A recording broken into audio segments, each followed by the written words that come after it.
Hey, everybody, how we doing? Is everybody doing okay? Everybody's looking good in the chat, I will say. But we got a special guest today. We got the Detroit atheist queen, Kelly. So what's going on? There we go. How we doing? Uh-oh. Oh, you're muted. Sorry. Yeah, because you said it was hot, so I didn't No, want to be speaking. Anyway, thank you for having me. I just want to get into this Fundie stuff and get a few laughs today before I go hanging out with my daughter to see Scream. Oh, hell yeah. Those movies are so good. I was good on that note. What did you hear about that whole thing with them like replacing, damn, of course I can't think of her name now. Just because she said free Palestine and Nev Campbell? No, it wasn't Nev Campbell. She was the one that ended up replacing her because it was she's the original Sydney, was that right? the one who they replaced? Yeah, they replaced the girl, the woman, I should say, that was doing it. Of course, I can't think of her name, but I think she was like playing like what's his name's daughter, the bad guy from the first one. Anyway, her. You know what I'm talking about? I liked her. Yeah, she was great, right? And it was like she this whole did a other great angle. job too. Yeah, I really liked the direction they were going, but she said free Palestine. And they're like, yeah, you're fired. But it's like, for what? What are you talking about? This is crazy. I liked her. And then when the Wednesday Addams lady, she went with her in solidarity, and then Nev Campbell and then came back for the rewriting of it. And I was like, what the hell? This is crazy. Wow. Just for saying free Palestine. I liked her in there. She had a really a smooth. It was just, it was different. They took it in a different direction, right? But well, so but I have seen like a few people in real life, they talk documentaries of how they were children of like serial killers and stuff like that. Oh yeah. And how it was like a documentary, and how they didn't see signs, but then after they got caught, they self-clicked about how they were doing things. It's like they can finally like see like, oh yeah, like, wait, that's why my dad never let me pets. Right. Right. He was very secretive. All my pets just constantly disappeared. Right. What happened to my dog Benji? Yeah. Now they realize that's why. Yeah, that's freaky to figure that out. Like, wow, that person was doing that the whole time, and I didn't even realize it. Yeah, that's wild. But thanks, Maya. You said it's been a really spectacular. Thanks, Maya. Hell yeah. Oh, that's awesome. Hell yeah. Yeah, you've been all over the place lately, haven't you? Yeah, I don't even know how y'all wanted me everywhere. What did I do to deserve this? I'm not worthy. I'm not worthy. That's funny. No, but like, so tell me, first of all, tell me a little bit about Black Non-Believers in Detroit. You run that chapter, correct? Yes. How's that going? It's great. I do a lot of collaboration with Sunday Assembly, with the Michigan Atheists and the Michigan Humanists of the Detroit area. And we do a lot of events. We're working on a 2-part series where we're going to the African American Museum. That was postponed because of the weather last week, but we're going to do it on the 15th. And then on the 29th, we're going to the Holocaust Museum. Oh, damn. To talk. That's a lot of trauma. That is so much trauma in both of those museums. But, no. But it's something that needs to be seen and heard. Yeah, definitely. Absolutely. I'm kind of surprised that hasn't been like defunded or something under Trump. That's why we need to get there now before they do it. And I'm joking, but I probably shouldn't have even put that out there in the universe, because watch. I mean, joke, but it's sadly, it's possibility. But I'm just trying to build a safe space for minorities and those allies to be able to come together without fear. That's what I want to do. Yeah, that's what we got to do at We this can point. hang out, have fun and stuff. Right? You can't let them win like that. No. They want to overwhelm you. That's what I'm realizing their trick is. And so often they overwhelm you and make you think that the world's against you when really it's the opposite. They're liars and they just want to make it look like everybody agrees with them when it's just not true. They don't have the numbers. They're just constantly lying, creating bots and stuff to make it seem like it. It's wild. Well, I don't understand a lot of people's process because their agenda, you think right now they're not using. You don't care because it's not affecting you personally right now. Yeah. And that's not a humanity position. If it's gonna hurt anybody, it's not a good way to think how things should be done. Yeah. So that gets to me. Like, I didn't think they were going to deport my husband. Then they do. Damn. I know a few people that happened to them, that their spouse got deported. Yeah. And they're like, no, I thought they were just going after the criminal. I have no compassion for you because you voted for him. Yeah. Or that's what you chose. Yeah. Oops, sorry. Nope. I know. It's like, and I don't know how these people didn't see this coming. They're just like, oh wait, I didn't think he was going to do that to me. And it's like, dude, what the hell did you think was a mass deportation means? Like, what do those words mean to you? Yeah, like, I'm a part of a union. Me too. And so people, when they voted for these contracts, I said, why are we voting for this? This does not help everybody. We're not going to get everything we want, but this is a one-sided contract, and it's really favoring the company over the people. What is wrong with you guys? And they'll be like, well, I'm not a temp. What should I care about what a temp or whatever? Right. I got all that I need.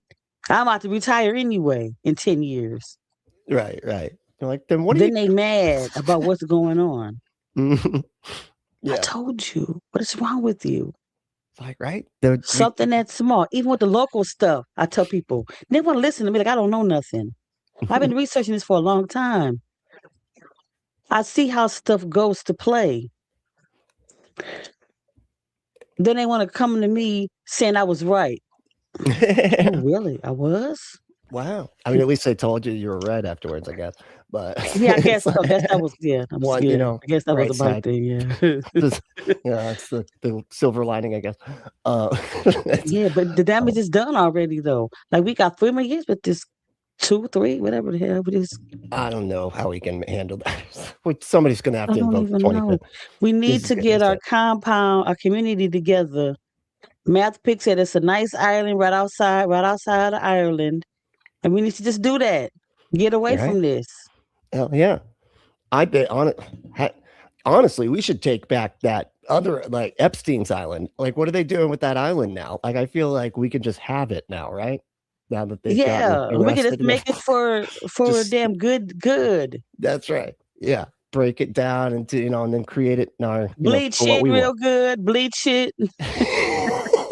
That's right. Get the germs out. Jesus. Oh my God. That's so funny. But speaking of this, one time I did a security, was in law enforcement for some years. So I go in, you have a booth. Why was a homeless person in my booth with no clothes on? Just laid out sleep in my booth. Broke in. Oh my God. Wow. So I had to sit outside the whole day because I wasn't going in that booth, even though they put them out.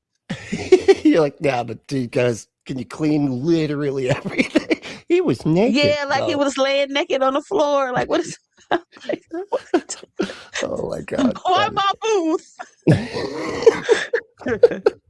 Oh man, that's funny. And he got mad that I walked in because I didn't see him there at first because it was dark.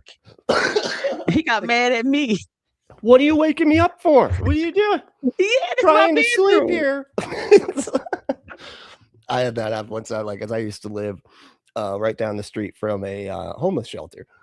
Okay. Because I was, I dealt with a lot of that, and so just moved down the street. But and I remember I was like opening up the door like a few, and it happened more than once, which is just insane. But like I would go out, be heading out the door in the morning to go to work, and my door would open out, and I had like a little stoop, and I would hit somebody in the head. I was always like opening my own front door, and they'd be like, "Hey, well, I'm sleeping here, man. Why you open the door? Look before you open." Like, why are you asleep on my stoop? What is going on? Looking at me like I'm the asshole. I was an asshole. Oh God, crazy. But so with the Black non-believers though, so like what kind of stuff do y'all do specifically? Brunches, sit down and eat. Last time we went to a drag show. Sometimes we might do like go to court, speak on different subject and topics. We do tabling, and the tabling is cool. We do something called a debaptism at the tabling. So it's really a theatrical thing, but you got people like really serious with it. We had the person, some people really were embedded in different cult religions. So drag shows are so fun, Maya. So the person will sit down at the chair, whatever, and I don't really do the baptisms. I do mostly the camera. I've been filming everything. So the person is standing there with logic and reason. This water will evaporate, leaving you with a clear mind, a clear conscience, for you to have critical thinking. You are now better than you were 5 minutes ago. Boop. So they'll go and do that. And it's so we've had a lot of TikTok people who have been reviewing, or what we're doing now, debate, whatever, watching, whatever. Oh, right. And talking like about, reacting. Reacting. Thank you. Sometimes simple words slip out of my mind. Dude, me. Yeah, 100%. I'm right there. So the reaction video, and it was like, I can't believe these people, don't they know they're going to hell for what they're doing? So that's real fun doing that. We do that a lot. So stuff like that. That's what we do. That's awesome. And I'm up for different suggestions of people in my area. If what you want to? We're gonna do like a panic room thing one time. I'm planning that one day. We're gonna do like a murder mystery thing. So just different stuff to have fun. Right. Some of the stuff that I do is more business and professional, but right. So it's like it's more like fun. Like a social kind of thing, like hanging out and having fun. Yeah, but sometimes we do have to have business. But we went up to Lansing, we spoke to a senator in Lansing, talked with her because she's more in the skeptic community, which we didn't know. So something like that for us to see how we can get funding, how we can talk to get help. Cool. Yeah. Hell yeah. No, that's awesome. Oh, yeah, that is important. Try to get out there to everybody. Do you do like a lot of like I don't know if it's called lobbying, but like organizing for political purposes, or is it mostly like at the moment doing kind of mostly the a lot of things for like separation of church and state. Okay, cool. That's a big thing that we work on. So we have a lot of rallies. We go to basically every No Kings march that they've had so far. Oh, yeah. Things like that. But like I said, we talked to the senator and stuff. Right. That was a skeptical senator and things like that. But yeah. Dude, that's awesome. Hell yeah. No, you need that big time. Because we don't have like any representation as far as atheism goes, non-believers. It's like with zero representation politically, it seems. Now I'm trying to have somebody on my show. She's so busy, but she's from West Virginia. And really? She's running for a position. So she said she wanted to be on my show, but I think she's running for like a representative or something like that. But I so I know. want to have her on my show soon. Yeah. Damn, I can't Yeah, think I of think where you she's at. probably do know. I didn't really want to say the name because I don't know if they want to be outed on here. Oh, okay. It's not Christy Burke, is it? Or the is it Burke? Christy Burke? Something Burke. It's a And Crystal. That's one I know. it is? I didn't want to say the name. That's Oh, one that I know. Her they name is publicly have Crystal. come out as running, if that's if you're talking about Christy Burke, yeah, she definitely has come out to say that she is running, which was crazy. I just watched that video the other day too, and I hear already people are talking about it and everything. That she's running. She did a deconstruction type YouTube channel and she did really well. And now she's running for office. It's like, hell yeah. That's so cool. Tons of must be cracking me up. Yeah, tons is great. Always enjoy watching that dude go in the chat. And it looks like we Yeah, he's so funny. Is that Joe in the chat as well? Oh yeah. I know that's the Kentucky Atheist. I can see that. Right? Yeah. Hell yeah. That's cool. Sweet. But yeah, so yes, that's what we do. That's awesome. Oh yeah.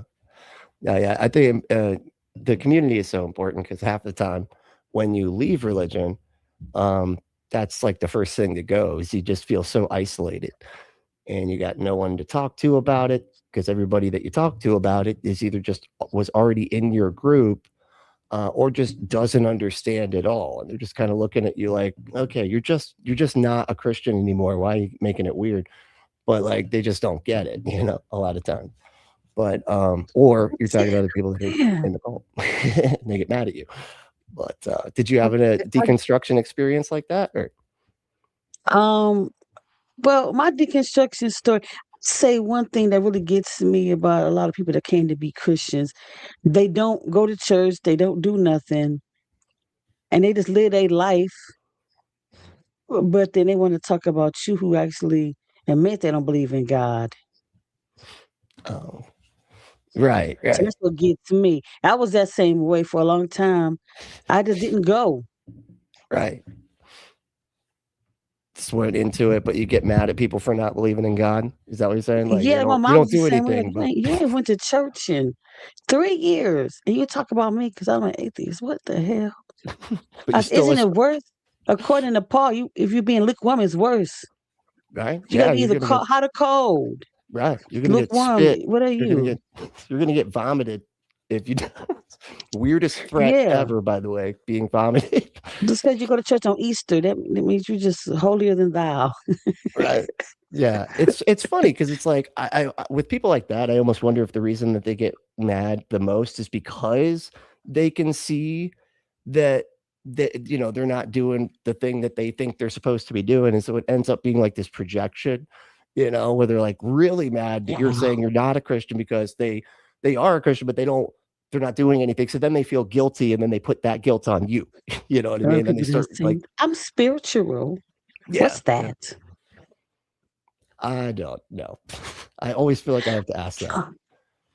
Yeah, what does that mean? And then they'll say something like vibrations. I'm like, not helping. I don't know what vibrations do. What vibrations? The energy. Still not helping. No clue what you're saying. You said energy and vibrations. I got nothing. It's like, unless you're talking about an electric guitar, I'm lost, but that's what you get, I guess. That's crazy though. Deconstruction story? No. Yeah, you have deconstruction story? I mean, I did just talk about it yesterday on 604 show. Oh, okay. So tune into that. Watch there that. You go. Yeah, but I will say this. I started off Baptist. When I got to high school, I went to the International Church of Christ, so the ICOC, and I spent years in that. And then eventually I went back to Baptist. And while I, on the side, went to different denominations of Christianity and visited like Hindu, Buddhist temples and stuff to see maybe if that was the right fit for me. And in the end, I ended up where I am today. That's short version of everything. Nice. 5 seconds, deconstruction story. Nailed it. But yeah. What did you think of Buddhism? Like, honestly, I consider myself a Buddhist, but like only in like practice. Like, I liked you know what I it. mean? Like a pragmatic Buddhist The kind of thing, I guess. spirituality and stuff and the breathing mechanisms and stuff like that was really cool. I just went a couple times. I didn't want something I really was a boom. For a minute, I was like, I don't want to do nothing. I spent a couple years just like being happy to be home on a Sunday. I could sleep. Right. Oh yeah, that is nice. So for a long time, I didn't do anything, and then I started coming back. Like, well, then I started looking at shows and stuff. Oh yeah. But church was me watching the call-in shows. That was my church for some years by myself. Well, I wonder if that's why they do them all on Sundays like that.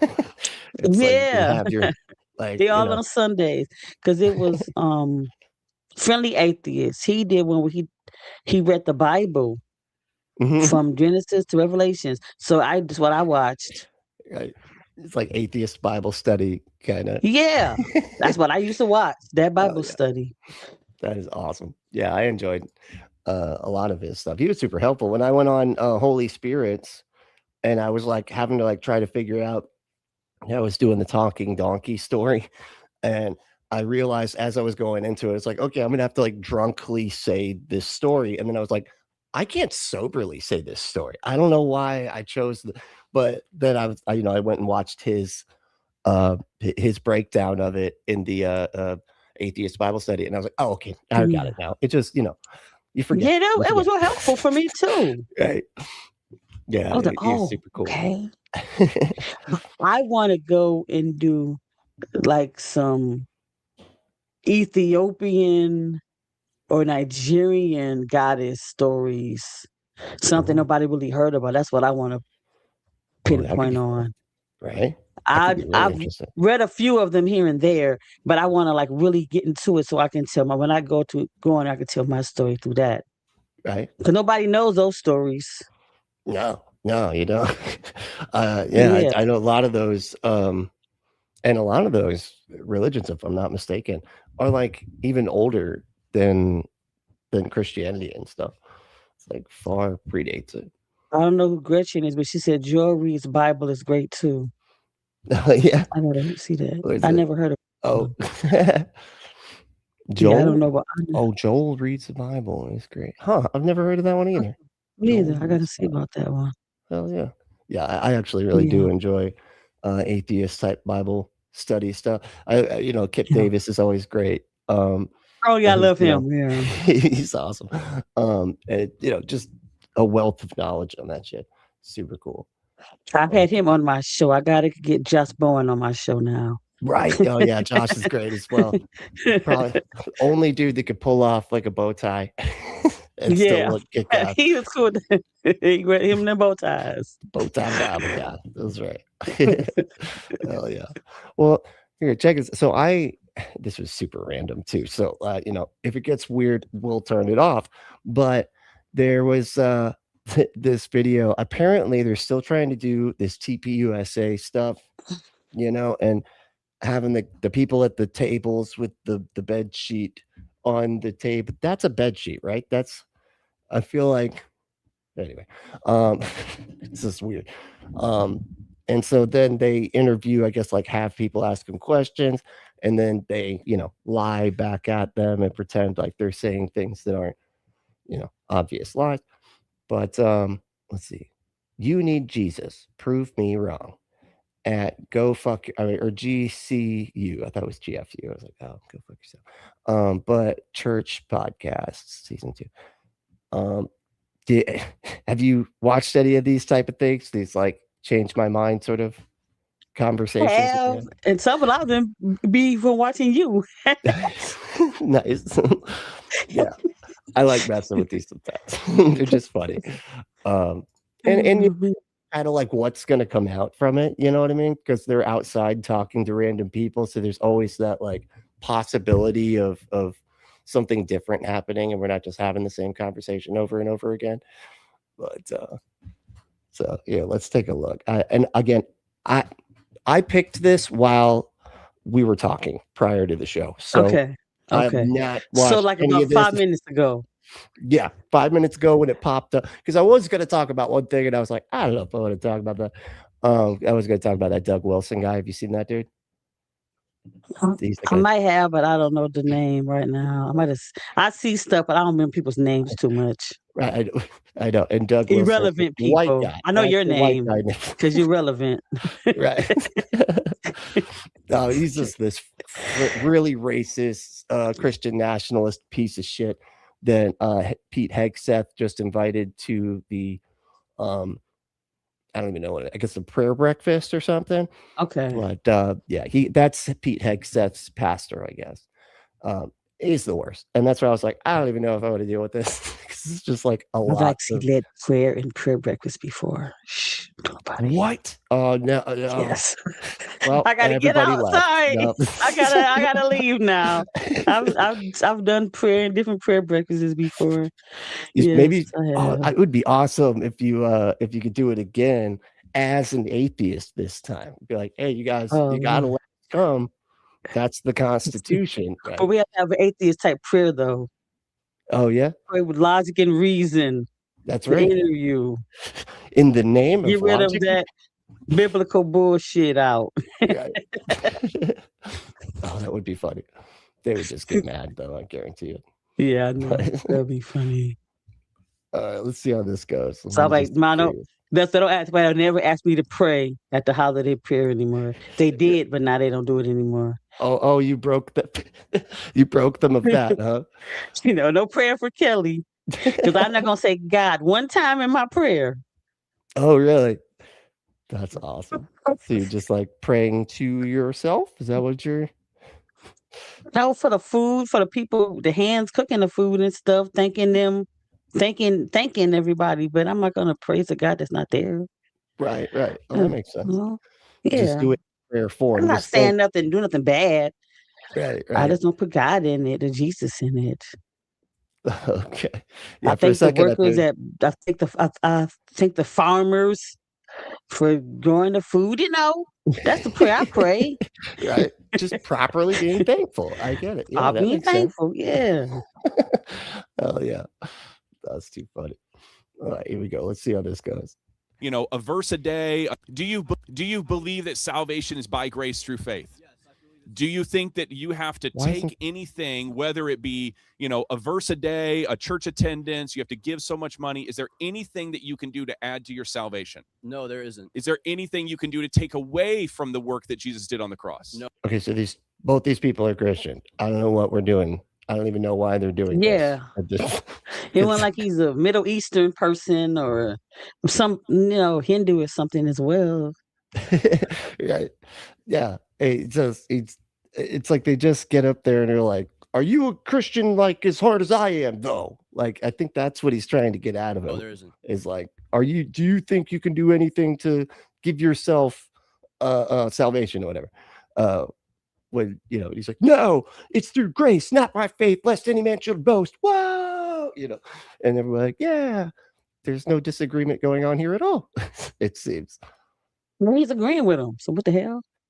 Yeah, this isn't all. I was really hoping for some, back and forth something interesting debate. Yeah. It's like, no, just get people to agree with me at the TPUSA things from now on. Wow. Okay, so I would say you have answered your question about communion. I am Lucas Miles, Senior Director. Was a coming up thing. Okay. Hey. Oh, no, that's fine. I always do that. Faith. I want to welcome you. So what is he? Pastor Lucas. What's that? Oh, he's part of the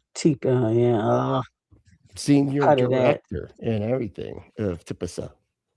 So to the Strong Church Podcast. Today's episode, the Strong Church Podcast. Come on, now I'm going to think your church is weak. So is he taking over the podcast position person, or he's just another position in that stupid organization? Yeah, I think it's just another stupid person in that organization, because I don't think they actually have somebody that can really take over the way I think they wanted with Charlie Kirk or whatever. So now it's just sort of like this revolving door of morons that continuously go. So instead of one moron, it's several. Yeah, it's it reminds me of Hydra. It's like you cut off the head, and then it's just there's two more grow back in its place, and that's what we got with these people. No. Just multiplying morons. That's That it. reminds me of the Hercules. Remember that two-headed monster and could hide out, then 20 heads popped out. Yes. That's like God. This. Oh no. Yeah, that's exactly what it is. That's so funny. It's a little bit different, but honestly, it's one of my favorites. Our team recently traveled to Grand Canyon University for another live campus event called Uni Jesus, Prove Me Wrong. The idea is simple. We open the microphone to students and invite them to challenge the claim that they need Jesus. No scripts, no fillers, just real questions in real time. What you're about to hear is honest. Students brought objections about the truth, morality, suffering, science, and even the existence of God. And some were skeptical, some were searching, some were pushing back hard. And that's exactly why we do this. Joining me was my good friend, Dr. Frank Turek. Frank has been Oh, that was Frank Turek. I wasn't sure if that was him next to him because he looked so weird, but I guess that was him. Are you familiar with Frank Turek at all? No, I'm not. Okay. Yeah, he's like he does, I think it's called cross-examine.org or something. And he does like the same 4 Christian arguments over and over again. Do they have any other argument? Don't they all use the same arguments? No, yeah, mostly what Frank Turek relies on is like his misunderstanding of the word objective when it comes to morality. And he's like, you don't have a standard to even say if something is immoral or not. So I don't even know how you can say that anything is wrong. That's his one main argument that he uses, which is, yeah, just there's so much wrong with it. But yeah, exactly. It's like, okay. Just like, I feel like when people say that, they're like, so you're not even going to try to convince me, are you? You're just going to play games. Yeah. I don't know. Decades engaging skeptics and helping Christians understand why the Christian worldview actually holds up. Together, we work through questions with clarity, patience, and respect, always pointing back to the truth of the gospel. And I want to say this up front. The goal of this episode is not to win arguments. It's not to embarrass students. Well, that's good. That's good. I would, if I were a Christian, I'd be saying that as well at the beginning. Hey, I'm not trying to win. Okay, here, I'm not trying to win any debates or arguments. I'm just trying to share the love of Christ, because you're not going to win any arguments. That's the point there. And that's so get it out of the way right away, I guess. They say that, but then they get angry when you don't hold the same position as them. So make that make sense right there. I know, right? If we have a conversation and I tell them why I'm positioned to be an atheist, and then they chew my head off, how are they having that stance? Because everything they say is a lie. They just lie. They're lying to themselves. They're lying to you. They're lying to just everything all the time. It's a lie. These people. Sad. It's sad when you lie so often you don't even know it, or to score debate points. The goal is to show that Christianity is not afraid of questions.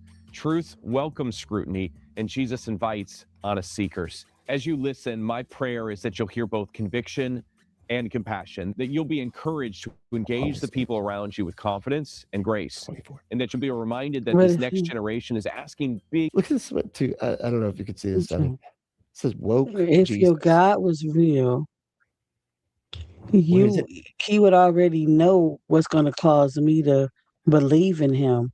So you should use your prayer for something else. I know, right? It is. Even that doesn't make sense. There's him saying that. Yeah. I'm praying that God will reveal himself. Why does he need you to do that? Yeah. Because even as a Christian, when somebody would come to me and say, "The Lord told me to tell you whatever," Right. Why can't God tell me? And that was even as a Christian, I would say that. It's like I pray and do them I don't too. want to hear what you got to say stuff? if it ain't coming from God. Right. Like I was talking to him this morning. He didn't mention that shit at all. What? Right? Not one bit. That's weird. Usually when like somebody's like, hey, somebody's told me to tell you, and you would talk to them earlier that morning, you'd be like, no, they already told me because I talked to them earlier that morning and I already Exactly. know. That's what I would say. God already told me what he wanted me to know. Right. So that's what I would say. You can tell me what right. Exactly. God already told me what he wanted me to know. Y'all need to hear what you got to say. You third person. You just making stuff up. Third hand account. Get out of here, Paul. Exactly. Questions because they're hungry for real answers. This is the Strong Church Podcast. Let's dive in. Strong Church. Okay, so I guess this is from a different. So it's TPUSA Faith. So that's their, I guess, a side tangent of TPUSA. I didn't know they did that, but okay. It's a sub benefit subsidiary. I don't know. Bit of context about me before the question is I've got an Orthodox older brother, Eastern Orthodox, and then a Catholic older brother as well. And I used to be gung-ho Protestant. That being said, I'm not a full Catholic yet because the one question I can't get past is how do we know which interpretation of the Bible to trust? Because it seems like on the Protestant side, everybody's got their own opinion, and there's a lot of conflicting views and a lot of conflicting scholarship, and you just don't know who to trust. And then when I'm like, okay, well, the Catholics and the Orthodoxy, they both have the church as the foundation for interpretation. But the thing is, really smart people who are smarter than me convert to Orthodoxy, and really smart people who are smarter than me convert to Catholicism. So if I were to convert to Catholicism, that guy who's really smart and converted to Orthodoxy, am I saying that my opinion is better than his or that he was wrong? Look, I think it's a good. Holy shit. But before he moves on here, what a weird thing to say when you're like, there are smart people. There are people smarter than me that have chosen this way, but then there's also people that are smarter than me that have chosen the opposite to that. If there are people smarter than me doing two different opposing things, I don't know who to go with because I always just go with who's smarter. Is that what he's like trying? What? I mean, I have to look at it like there's a lot of people that I know that's religious and they're highly intelligent. And it's like you can't grasp this one thing, and they're highly intelligent. They got like PhDs and everything, doctorates and all that. But when it comes to religion, I don't understand them. It's so sometimes, I don't know. I think part of it is because like when you're raised, and I don't know, if you were heavily indoctrinated into Christian beliefs and stuff, but like one of the big things that they do is they get you to not trust yourself. So him saying that was such a tell for me anyway, in my mind, because like their whole thing is that like the authority, don't trust yourself, you're wrong, you're stupid, rely not on your own understanding, kind of thing. And then, you got to find the authority to tell you the truth. But if you can't figure out who the authority is, if you're having confusion on that, then you don't know which authority. You're like, well, I want to hold on. There's too many other like more smarter than me people because I'm broken and stupid and can't think. So I need to find the correct authority, but now I can't figure out which one. It's just what a mind. Remember, Jesus is the shepherd. We are his sheep. Right. Sheep aimlessly running around. We don't know what's going on. The only way we got where Jesus gets into the flock. He gets his flock together. That's only. They always said that too. Like, sheep are stupid. They'll run right off a cliff. You know that? Like those lemmings. That's what we are. We little sheep. Yeah, they're sheep. They just do some following. But yeah, it's just funny to me out there because and that's why this is such a weird tactic when they're doing these like little debate things, because like you kind of have to be able to know your own positions to be able to debate, and you have to be able to decide on your own positions And in order to do that, you can't be only thinking what an authority says to think. You have to be able to figure stuff out for yourself, you know. And that's exactly what they try to not get people. They don't want you to think that way. So it's just funny when they don't want you to think that way, but then they want to like act like they are thinking that way in the field of people, you know, of the ideas, like having conversations as if everybody's deciding for themselves to think. But that's why him saying that was just so telling to me. You know, that gets to me. I don't know. It's just it bothers me because I think that was, it took me forever to figure out that was why I was having such a hard time deciding stuff, because I'm just so indecisive, because I wasn't allowed to make decisions. It was the authority that makes the decisions, not me, you know. And I just had to figure out, I was like, well, I just got to make sure the authority is telling me the decision to make, and then I can just do it. But if there's no authority over me anywhere, I'm just like, I don't know what to choose about anything, you know, because I was programmed that way. But this is kind of funny. I think sometimes I'm still that way when it comes to making decisions. And a lot of people, like when it comes to women can never make their minds up. Because a lot of times the decisions was made for them. Right. And I was a kid, decisions were made by my parents. Yeah. Though my mom did give us, she was a little liberal. She would give us choices. She would give us options. Do you want spaghetti, pork chops, or hamburger for dinner? We had that option. What? You got to choose what you wanted for dinner? Not fair. Yeah, we got options. Yeah, my mom was a chef though, so it's a little different. Oh, but yeah, that makes sense. Yeah, she would choose and stuff like that. So a lot of times we got to eat the left catering party food. She said, I'm all gonna make sure my people don't eat. Right? Dude, that's awesome. Because I would be damned if my people don't eat, and I'm in the kitchen all day cooking. Right. But your people still. She gonna make sure.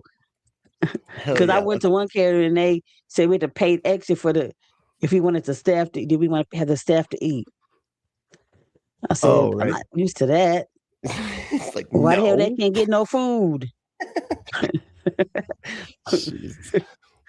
But yeah, but you know, I was my train of thought. Yeah, but when it comes to choices and stuff, it's like I'm the same way.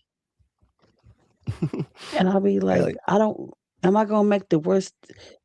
What if my decision isn't a good one? What if I mess up by what I decide? Right. Even came to walk away from religion. What if deep down in my mind, I was like, what if I'm wrong? What if there is a God? What if I am going to go to hell? If it is, I don't give a damn now. If it is or not, I don't care. I made my choice and I'm living with it. But for a long time, I got scared. Like, what if that was? So maybe I shouldn't. I'll loudly, boldly say I don't believe anymore. Right. But then God knows your heart, so He knew what I was thinking anyway. So I was going to hell anyway, regardless. Already from the get. I already was going. Well, I think that's really like, honestly, like why that comes up a lot is because like it's really comforting to not have to make any decisions. Like there's something like, because we're lazy mentally, just humans in general. I mean, and so we don't want to have to think. Yeah. I'm lazy. I am too. Shit, I know I am. But it's like, so that's why it's like comforting to be like, here's my brain. You do my brain for me, please. You know, and religion is like, yeah, we'll do your brain for you. Yeah, that's cool. We got you covered. You just think all the thoughts we want you to think, and we'll be good to go. But you know, and then once you leave religion, it's so difficult to like retrain yourself to be like, no, I gotta be the one to make my own decisions and decide stuff, and then take responsibility. Because that's the other thing too, is when the church is making all your decisions for you, you ain't got to be responsible to shit. You can always just be like, nope, I was doing what God wanted. I guess it's a test, because I'm always doing exactly what not me wants, but somebody else, the church said to do it this way, you know, about everything, you know. And so, yeah, that's what it's so funny too, because these are the same people that are like, what they need to take personal responsibility and get a job and blah blah blah, and then they're the people with the religion that's whole basis is to get them out of responsibility. But she is. Yeah. question. Right? Yeah, exactly. And I think that this is hitting on something that I think especially like this generation is really passionate about, and that is what I would call doctrinal purity, right? And so everybody wants, like, I want to make sure, and we kind of think about the same way Doctrinal with food. purity. It's sort of the What the hell is that? Doctrinal purity. I mean, wouldn't that absolutely depend on what your doctrine is? You know? Yeah, that's what I'm trying to understand. Doctrinal purity can be anything because I mean, it's almost just like truth in their mind, where it's just like it's true as long as you found the group of people that believes it's true, then it's true. And it's like same thing with doctrine. I If you don't found one that's understand whatever that. they want, then it's pure. I guess, Maybe he'll right? give an explanation. I know, right? Here, let me hear what he's Maybe. going to say. 'Cause Yeah, that's what he got to I'm- say, because I don't know what that word means. I'll just make it. Yeah. I don't know. Because it's making up shit. Exactly. That was exactly what I was gonna say. aha movement. I want to make sure that everything I eat is so pure for my body, and that there's no seed oil and there's no this. And we kind of are doing the same thing with our doctrine. Of course, I want perfect doctrine. I want everybody here to have perfect theology across the board. Is perfect theology possible? Well, there is a perfect theology. And when we go before the Lord, everything is going to be made clear, and we're going to see what truth is. But to think that any one denomination has a perfect is man, that's a stretch, because I can go through and show you things about different denominations. Specifically, you look at kind of the Protestant versus, the Catholic versus the Orthodox position. They even disagree about one is the schism. Catholics believe that Orthodox are the schism and that they left the true church. Orthodox believe that Catholics are the schism and that they left the true church, right? And so, I think that, Yeah, it's almost as if everybody's wrong and nobody can know that they're right until after they die. We're like, well, once we get to heaven, we'll get this shit figured out, Yeah, that's one thing that we do when we do the the baptism of Anthony, the president. He put in guaranteed to get you to heaven or your money back. Nice. Yep. After you die, you will get your money back. Get your money back if you don't go to heaven with the baptism. Hell. Oh my God, it's funny. It That'd be reminds me so of. funny. Have you ever seen that show Parks and Recreation? Yeah, but I really wasn't into it like that. But I know the premise of the show.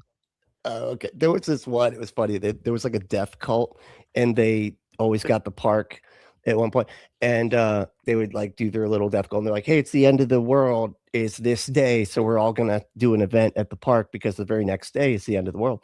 And they would be like, people would go there to sell them stuff, because they'd be like, "Hey, I make this little product or whatever, and I'll sell the people at that event," and they'd be like, "Do you take a check?"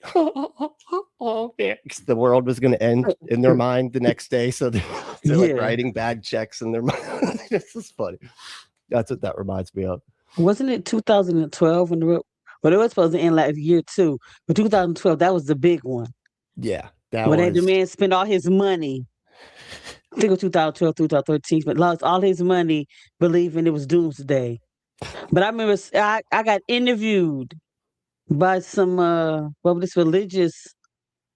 I was still a Christian at the time, though. By this religious radio station, they were doing interviews about how I felt about it being the end of the world. That's awesome. Yeah, I would say the big one before that, I guess, was the year 2000, right, where everything was going to shut down or whatever. But yeah, that is. Oh, that was funny. Yeah, I was sitting at work. Like I said, I did security, and I said, "Damn, what's going to happen? We're supposed to go back to like prehistoric times." Yep. And what they kept telling us, so I was sitting there scared as hell. Right, me too. Then when the clock turned, I was like, "Oh, that's it." Nothing happened. Let me go get some more coffee. Exactly. We're good for a bit, then. We're good. I just ain't nothing. It's funny. I was actually doing like a Christian punk show that night, and I was so certain. Like, part of me was just so certain all the lights and everything was shut down. In the middle of the show, I thought it was going to be like the computer. My I was going to use was going to say BC or something. Exactly. Yeah, BC. Oh my God, that's the best.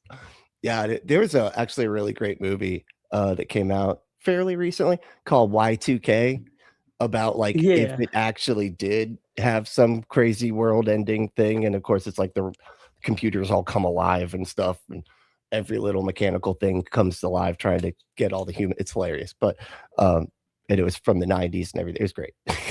I really enjoyed that shit. I remember watching never mind. I think I'm about to say. I do it all the time. Never mind. I'll think about it like when I'm watching Scream. Right. There you go. As soon as you're not thinking about it, that's when it'll come. Damn. That's what I went in to do. I remember now. 2 hours later, did they do in the Simpsons? That be all the time. Let me see what every time. But what kills me is every time I watch one of these or I see one of these, they always pick like someone similar to their belief system. I know, right? Somebody don't agree with them. Why would they do that? Yeah. 2012 was the end of the Mayan calendar. Yeah. Yeah, but that was so funny, though.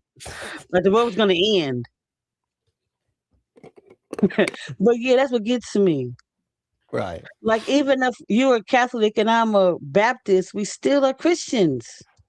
Yeah, there's not that much to even disagree about. Tweaks here and there, but we believe there's a God in the afterlife. The hell? Yeah, you're going to be arguing over your interpretations and nothing else, you know? Exactly. And it's like, I almost feel like that's what he's doing. And his explanation was, yeah, you can't ever know you're right, which is such a strange thing to say out the gate. And it almost felt like, because this is Frank Turek right here on the side there, it almost felt like maybe he was like, yeah, don't say that you don't know you're right. Stop. Don't do, because like he seemed to get uncomfortable right then, but because you're not really supposed to say that, I didn't think. You're supposed to pretend like you're right. That's the Christian way. You just exactly. Well, I'm a woman. I'm supposed to be silent anyway. I ain't supposed to be saying nothing even. Right. I'm supposed to shut the hell up, be silent, sit in the back of the pew, and cover your head. Apparently, I don't know why. Just get some bonnet. You know, I had to wear gloves because I tried to be able to wear gloves too. Couldn't have show your hands. What? Sinful. Because men to sin with your hands. They're gonna sin. That's what look at your hands. Hands are pretty cool looking, I gotta say. All those fingers all just next to each other. Oh my god, that's so weird. What comes down to is, can we come back to the basics? You know, this is one of the things that we're very passionate about at TPUSA Faith is, can we find unity around primary doctrine? And this is, you know, actually within the Apostles' Creed, we have a line, I believe in the Holy Spirit, the Holy Catholic Church, or you might have a church that says the Holy Universal Church, right? This line of the Apostles' Creed was actually the thing that was written to bring unity to all believers. That as believers, that we believe all these things about Jesus. As a result, we are part of the Holy Universal, and this is a lower C Catholic word here. It doesn't mean, you know, Catholic denomination. Catholic denomination wasn't even founded. This would be very, very controversial for a Catholic. But I'm so confused. What the hell is he talking about, though? That's what I'm trying to understand. How is there not a denominational Catholic term? Like he's saying, is this before the Catholic Church existed, which is, no, it's not. The Catholic Church was literally the first church. It was just called something slightly different, but like it was the Catholic Church. But and it's just, you can use the word Catholic colloquially or something. Like there's another what word. Is he? Yeah. That is, I feel like you voiced it better than I could. I'm just sitting there like, what the hell? I think he's doing some gymnastics for that one. He probably been used to doing this anyway. I'm saying, what the hell is he talking about? That's all I can think of to say. I'm as lost as you are, I'm pretty sure. Watch. It was funny. Nothing. The Inquisition, the Crusades. They called themselves the Inquisition before, that's right. But the same institution. Yep. 100%. Exactly. That's the one thing when I was a kid, when I went to Catholic school, we learned about the Inquisitions and the Crusades, and I was like, wait, is this genocide? As like in the middle school age.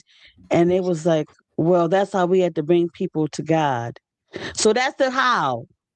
But who would say that your religion was the right religion? How do we know that?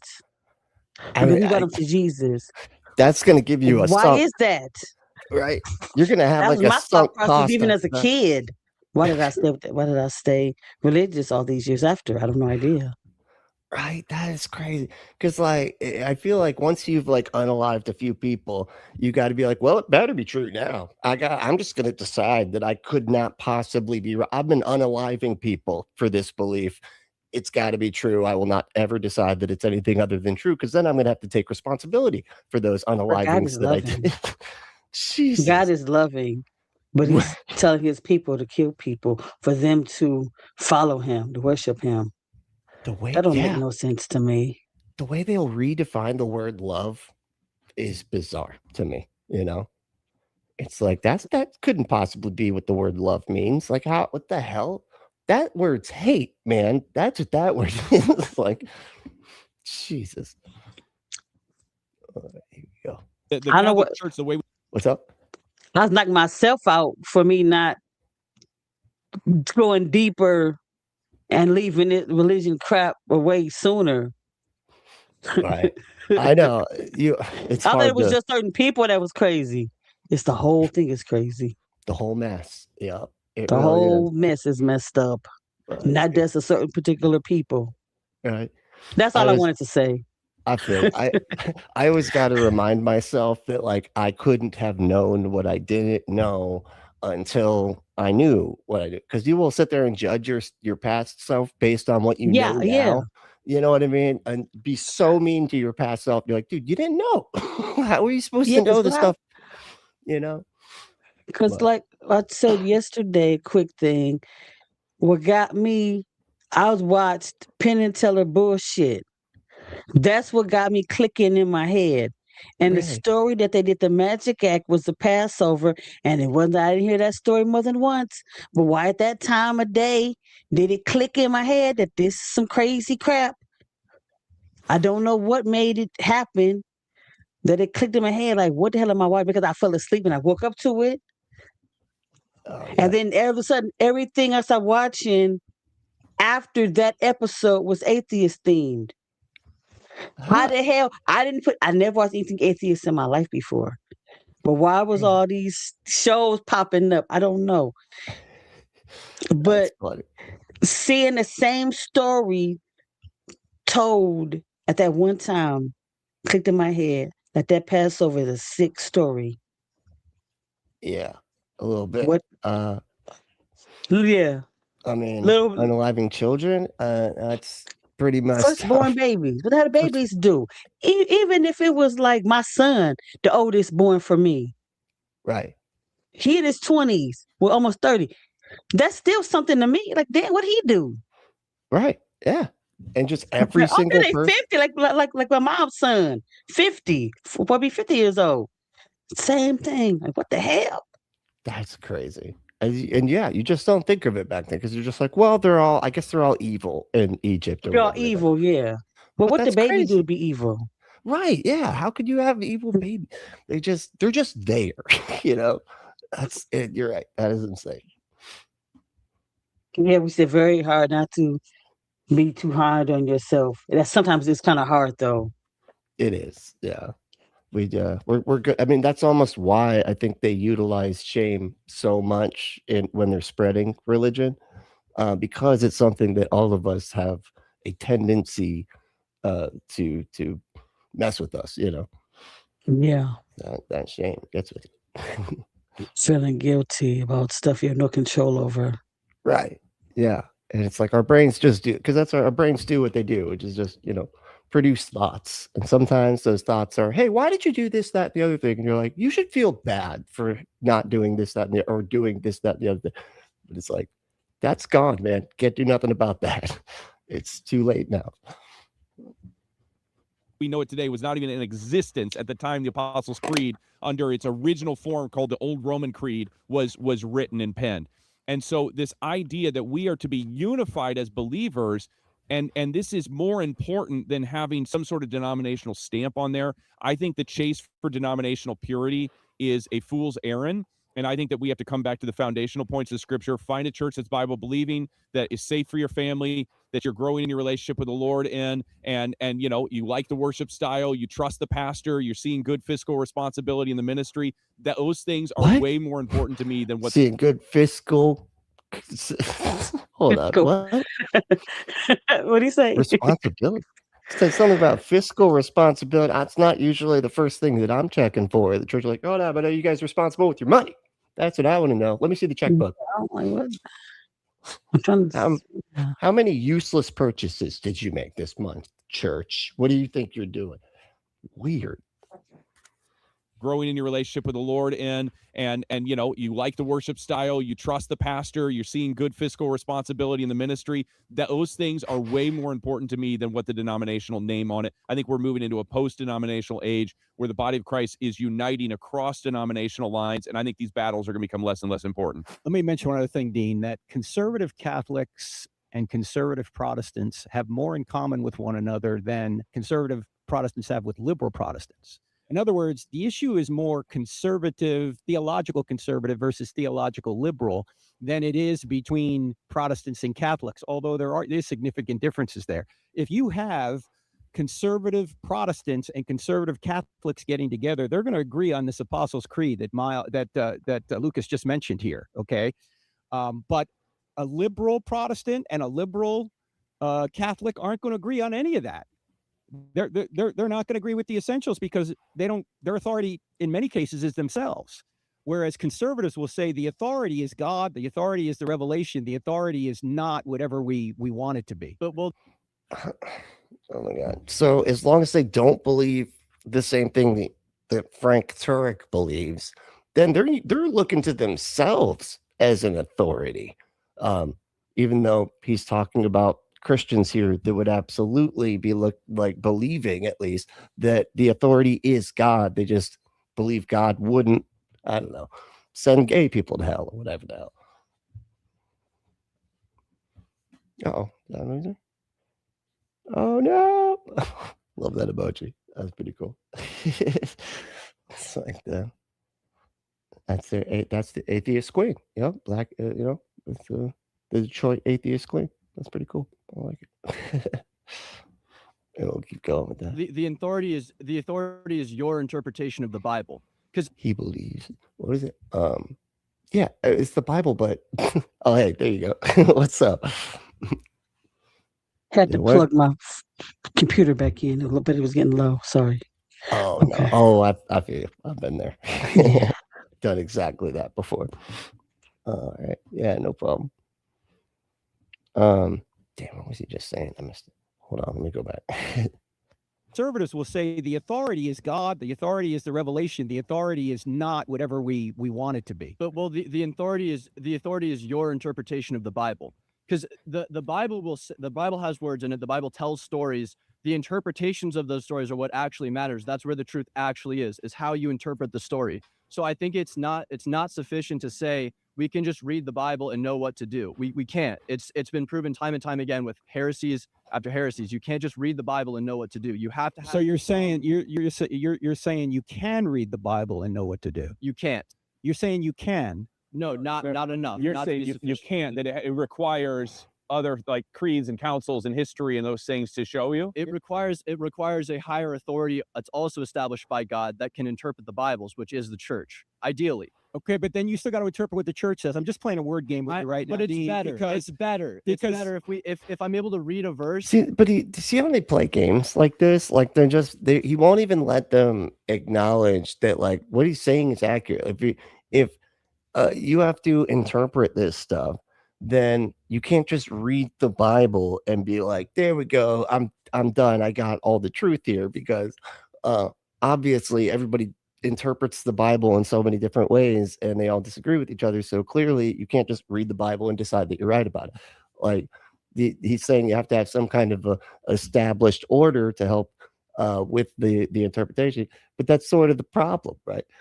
And he was saying earlier that as long as you disagree with them, with Frank Turek, that it actually is you listening to yourself as the interpretation and not to God, right after basically admitting that it's you're only saying that about people that disagree with you. You're just always saying that they're not listening to God. They're listening to themselves. Yeah.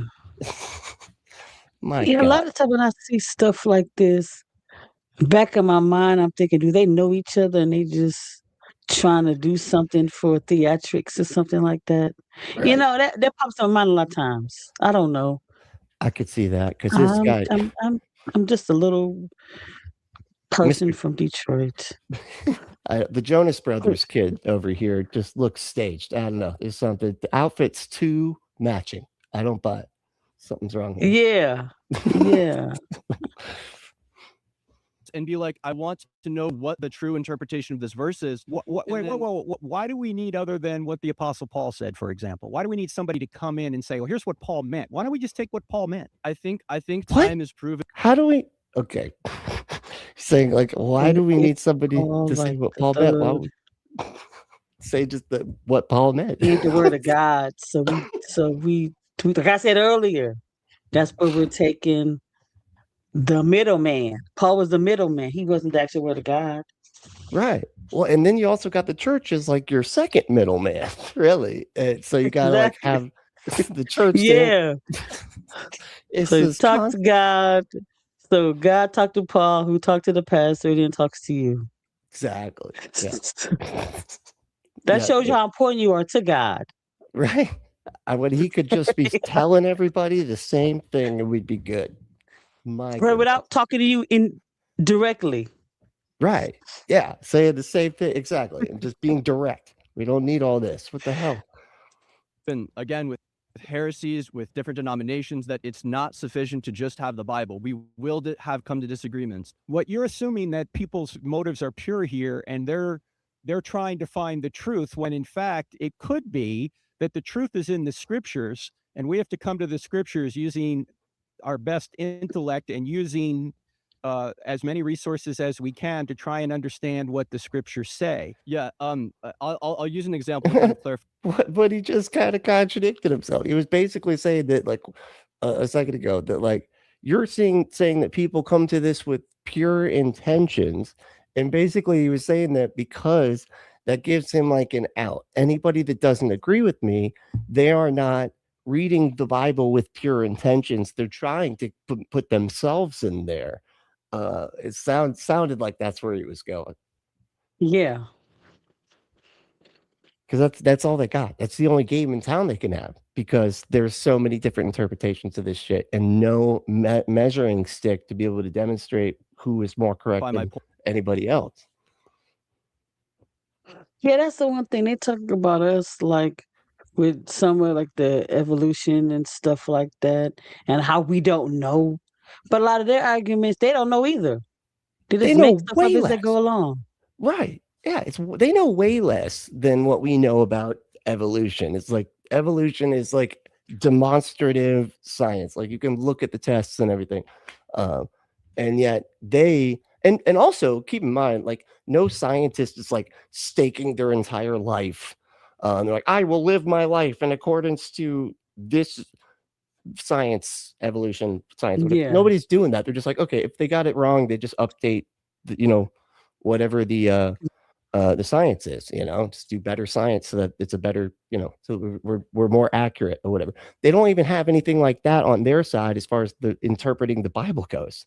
They're just always having to just pretend that they're right until somebody comes along and convinces them that they're not interpreting it right. And then they have to adjust, but nothing is ever proven, Yeah, exactly. Well, here we are. Point is the sacraments. If Catholics are right about the sacraments, then we're all missing out in a very, very significant way. And I read the verses about the communion, and I'm like, I could read this through a Catholic lens and the Catholic sacrament is correct, or I could read it through a Protestant lens and the Protestant communion is correct.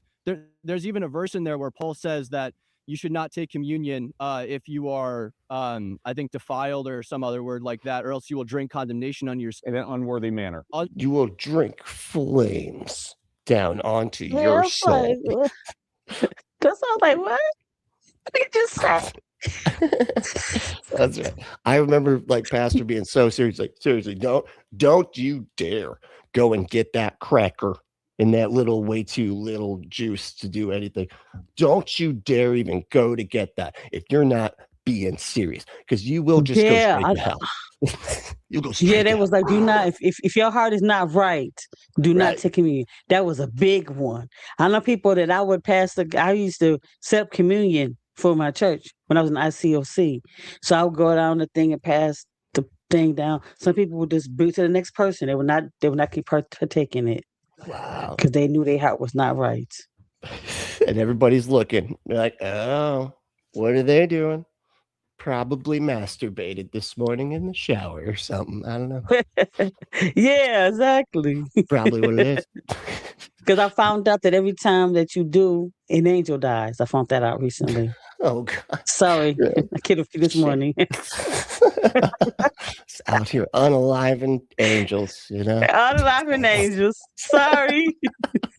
Oh, I kidded a few this morning. Doesn't just lose its wings, it loses its life. Jesus. That's funny.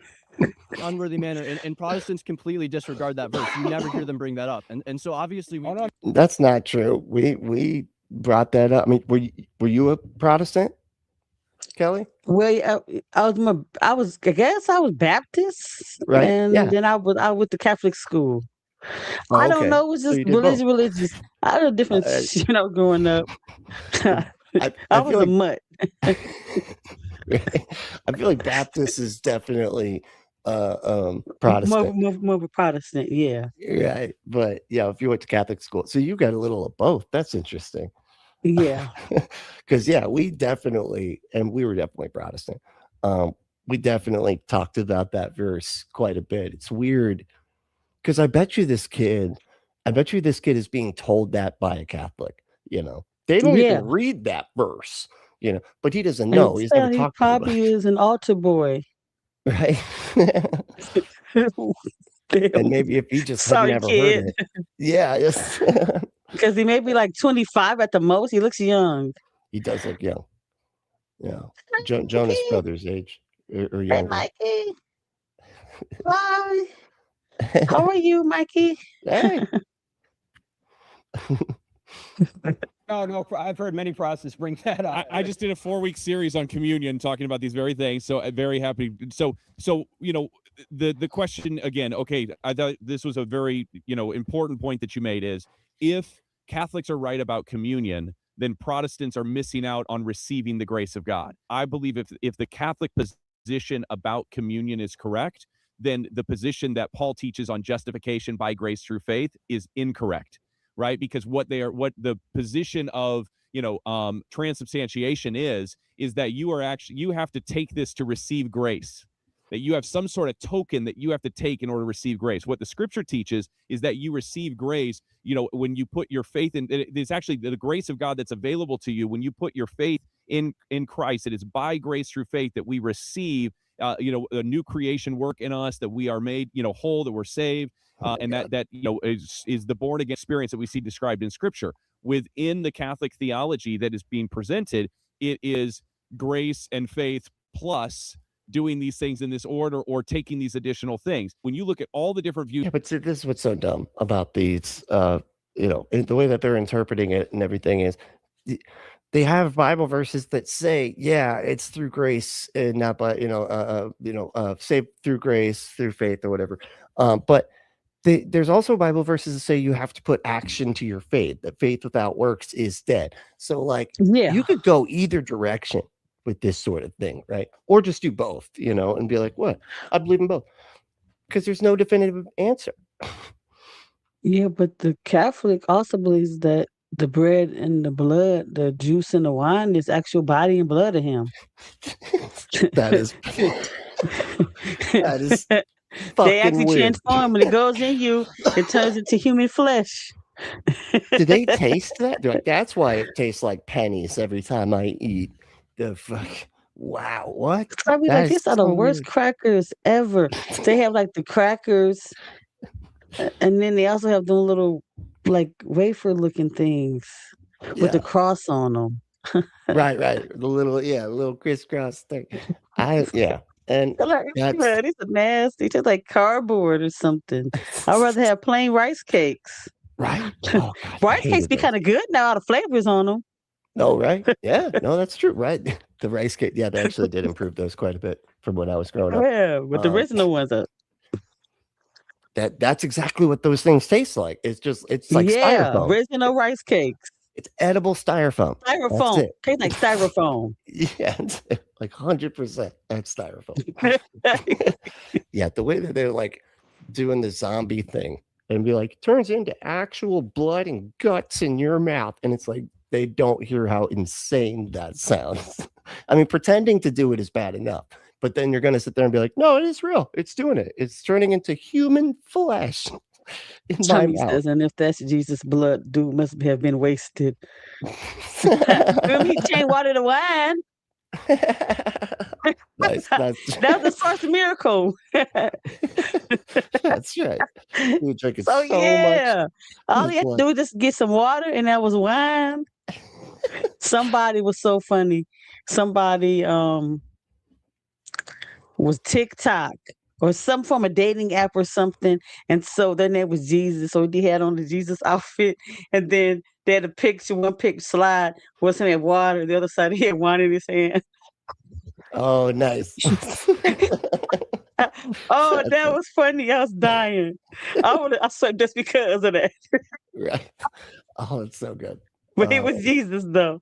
Right. Yeah, he did some miracles. That's so good. He had Jesus garb on and everything. I was dead. That's I was so like, funny. yeah. I'm gonna follow you just because of this shit. That's right. Oh my God. Of communion, He's probably a crazy maniac dude. Huh? What's up? He probably was a crazy maniac dude, but I still followed him. Hell yeah. I don't know. It sounds pretty fun, honestly. I mean, unless he's believing it's true. Yeah, I don't think he did though. Just like having fun, right? Yeah, having fun. Yeah, really, yeah. The sacramental view, the sacerdotal view, and then you have the memorial view. It's only in the memorial view where you see that in an acknowledgement fully of that that my relationship with Jesus is by grace through faith, and the communion is a honoring of what happened and a remembering of what happened and what he did and a remembering of what is to come with his return, that he's coming back. I feel like he's proving the kid's point right now that like it requires interpretation. I'm like the kid is making more sense than he is. Right, because his whole thing is he's like rambling to me. Right. Well, and the whole point is that like the kid's point is that like, hey, everybody interprets this thing differently, and there seems to not be a real clear way to interpret the Bible like in any objective way. And at first he was like, yeah, well, I think we're the denominational lines are not that big of a deal. I think we're all got to come together and just be Christians together and yada yada yada. And then immediately goes into they're interpreting it wrong and then here he's like, because it's actually this, that, and the other thing, and here's the interpretations of this, and it's just proving the kid's point that actually the interpretations do fucking matter like a lot. Mm-hmm. It's so crazy. All the other views have some other sort of aspect where it is a receiving of grace, and Scripture never says that you receive grace by communion. So if we're going to go back to what the Word says, I think that that's a place to where the historical church has gotten it wrong. It's a belief that was not part of the initial church or like the patriarchs. You don't see that fully. You have some language that Catholics will pull from Irenaeus and other guys, but when you read all of their quotes, I think that you get away from it. What I would want to come back to, though, to kind of close on this. So yeah, basically just, I think that the original church got it wrong. Did you hear him say that? So you admit that the kid's right then. Like how does he? Okay, wow. Yeah, crazy. I don't know. Is that Psalms 119, 160 says the sum of your word is truth, and every one of your righteous rules endures forever. You made the statement that you can't just read the word and have that be enough. And I would say that it is, that when you look at the sum of his word, you can't just pull out an individual verse and have that be enough. But when you look at the sum of his word and you allow the word to be a commentary on itself, then it prevents you from falling into error. It prevents you from falling into extremes and heresies on the side. then how are there so many different people believing different look at his face right now. The kid's just, are you fucking kidding me right now? How are there so many different? He's like, all you got to do is read the Bible, and then that'll keep you from believing wrong stuff. But there's so many fucking different ways to interpret it. Obviously, you can't just read the Bible. Like, wow, it's great. And he just demonstrated that he couldn't too, because he was saying that he thought the earlier church was wrong about stuff. But then now he's like, just read the Bible, you're good. It's like, clearly not. Wow, that's wild. Wait, oh, we have a wild Dr. Kip in the building. What? No, Hey, we just talked about you earlier. All bad, all bad, all bad. All bad. Hell yeah. What's up, Dr. Kip? How we doing? So, thing is, my guy, that whatever the New Testament says about the atonement is very unclear. This is why there are dozens of interpretations of it. 100%. Hell yeah. I mean, and that's, their whole conversation is that, like, trying to say that that interpretation isn't that big of a deal, that you just read the Bible. Yeah. But that's like, it's not how it works. We all know that. Exactly. That's why we have Bible scholars, so that we can parse this sort of stuff out. But yes. That's why I'm just talking shit on here today. I leave that Bible stuff to the experts. Hey, Dr. Kip. That's it right there. That's the one. Oh, yeah. I've met multiple people. It's funny too, like on the Dr. Kip note. I'm actually reading. I'm like reading the book, God's Propaganda. You're not doing the Audible. You're reading it actually. I'm doing both, because I swear to God, when you listen to stuff, you're going like, to hell in front of God. Right. Well, like it's like, no, I'm getting it, and I'd like listen to the book and everything, and I've listened to a lot of books. And then I went back and was like, as I got the hard copy too, and so it's like I want to go back and read some of the parts that maybe I was like wanted to remember a little bit better, and I realized I'm missing a lot more than I realize I'm missing when I'm listening to this stuff. Because I'm like, oh shit, he answered the question I had right there, and so yeah, I'm doing both at the moment. But yeah, that's what I want to do. It's just harder to sit get down. the book, just so when I happen to see him one day, he can sign it. Right. So because he can't sign the Audible. No, I mean, so you gotta have both. Yeah, sign the Audible or something, or be putting down thanking me, or putting some way you can put me in the book, and so that when they read it, thanks to my followers, Kelly, Leo, such Bentley, something like that in there. Right. It's just, that's like a signature to me. Right. Oh my God. Oh, okay. But yeah, the younger guy makes more sense than the guy about our age. Seems to be being more honest, that's for sure. Exactly.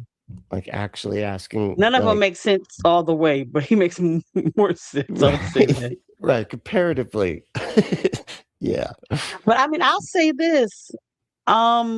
Sometimes my kids, when they say something, I gotta sit down and shut up, because they're more logical than me.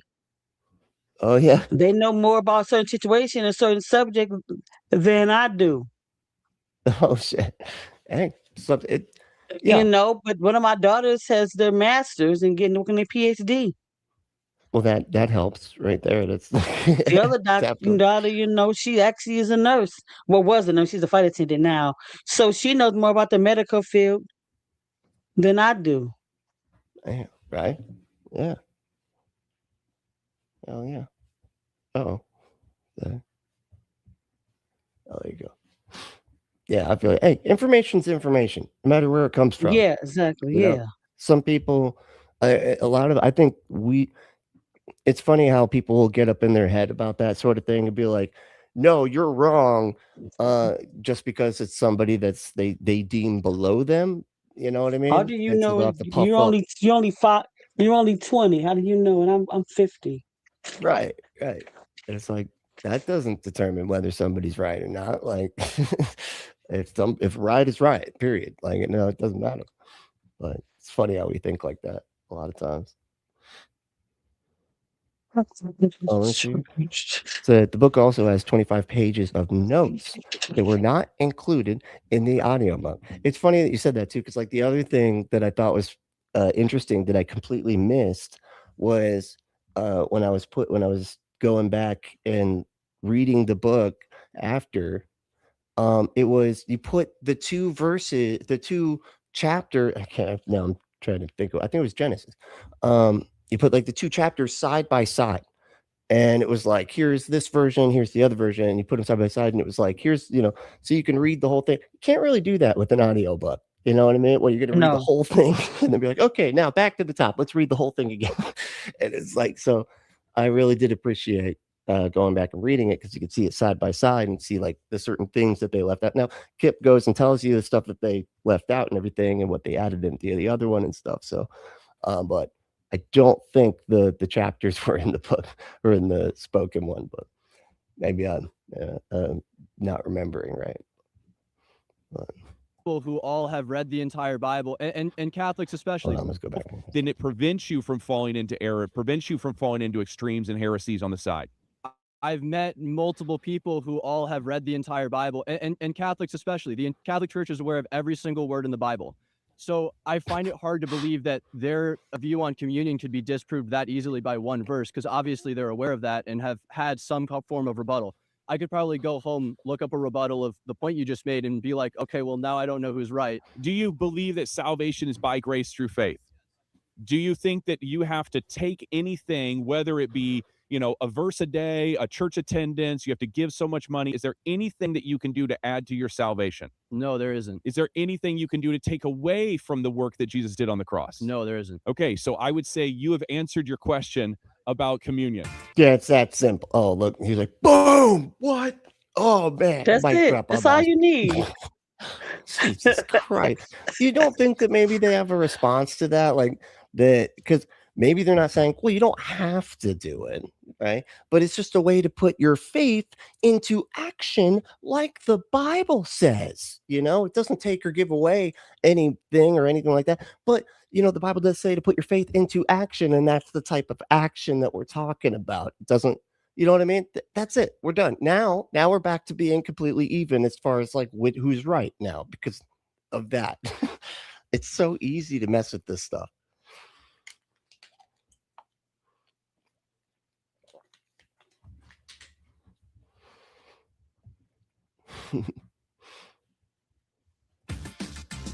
As a non-believer. Oh, that was it for that. Oh, that's somebody else. Oh, so he's supposed to be a non-believer. Let's see what he's talking about. Let's see. Here we go. Okay, now we can get into the good stuff. He said a non-believer. Let's see. Come on now. Of any religion, and specifically, since we're talking about Christianity, why should I believe in God? Well, there's several reasons to believe in God. The overall reason is because there has to be an ultimate cause for all this. This universe is not eternal. You and I are not eternal. And you can't go on an infinite regress of causes. There has to be an uncaused first cause. And even the evidence from Big Bang cosmology points out that space-time and matter had a beginning. If space-time and matter had a beginning, what could have created space-time and matter? Only something that transcends space-time and matter. So there's no, I don't know where he gets this stuff saying that like space-time and matter had a beginning because of cosmology. That's not, as far as I understand, that's not what we've got as far as evidence goes. It's there was stuff there that just changed. I don't know how something came to be, so it must be a God. Right, honestly. And the way that they could be like, I love where he's just like, why should anybody believe in God? And he's like, well, because stuff had to come from somewhere, places, and everything there has to be an uncaused first cause. And I love how they say that. There's got to be an uncaused first cause. And it's like, well, if there could be something that's uncaused, then why do you need that? You know what I mean? Like that you're logically kind of shooting yourself in the foot if you're like, no, there has to be a cause that's uncaused. Well, if something's uncaused, you kind of just defeated your own argument. Yeah. You know what I mean? Like exactly. Because usually the argument goes, everything has to have a cause, right? But that's why they started saying it that way, because like you'd be like, okay, well, what about your God's cause? Well, but that cause has to not have a cause. And it's like, okay, so then the whole reasoning behind your argument is bullshit. It's like, yeah, what? I don't say it again. There has to be a spaceless, timeless, immaterial, powerful to create the universe out of nothing, personal, and intelligent first cause to have a mind to make it. How come he gave an explanation for the other one, but he can't for personal? He's just like, anyway, moving on. Why would it have to be personal? He don't.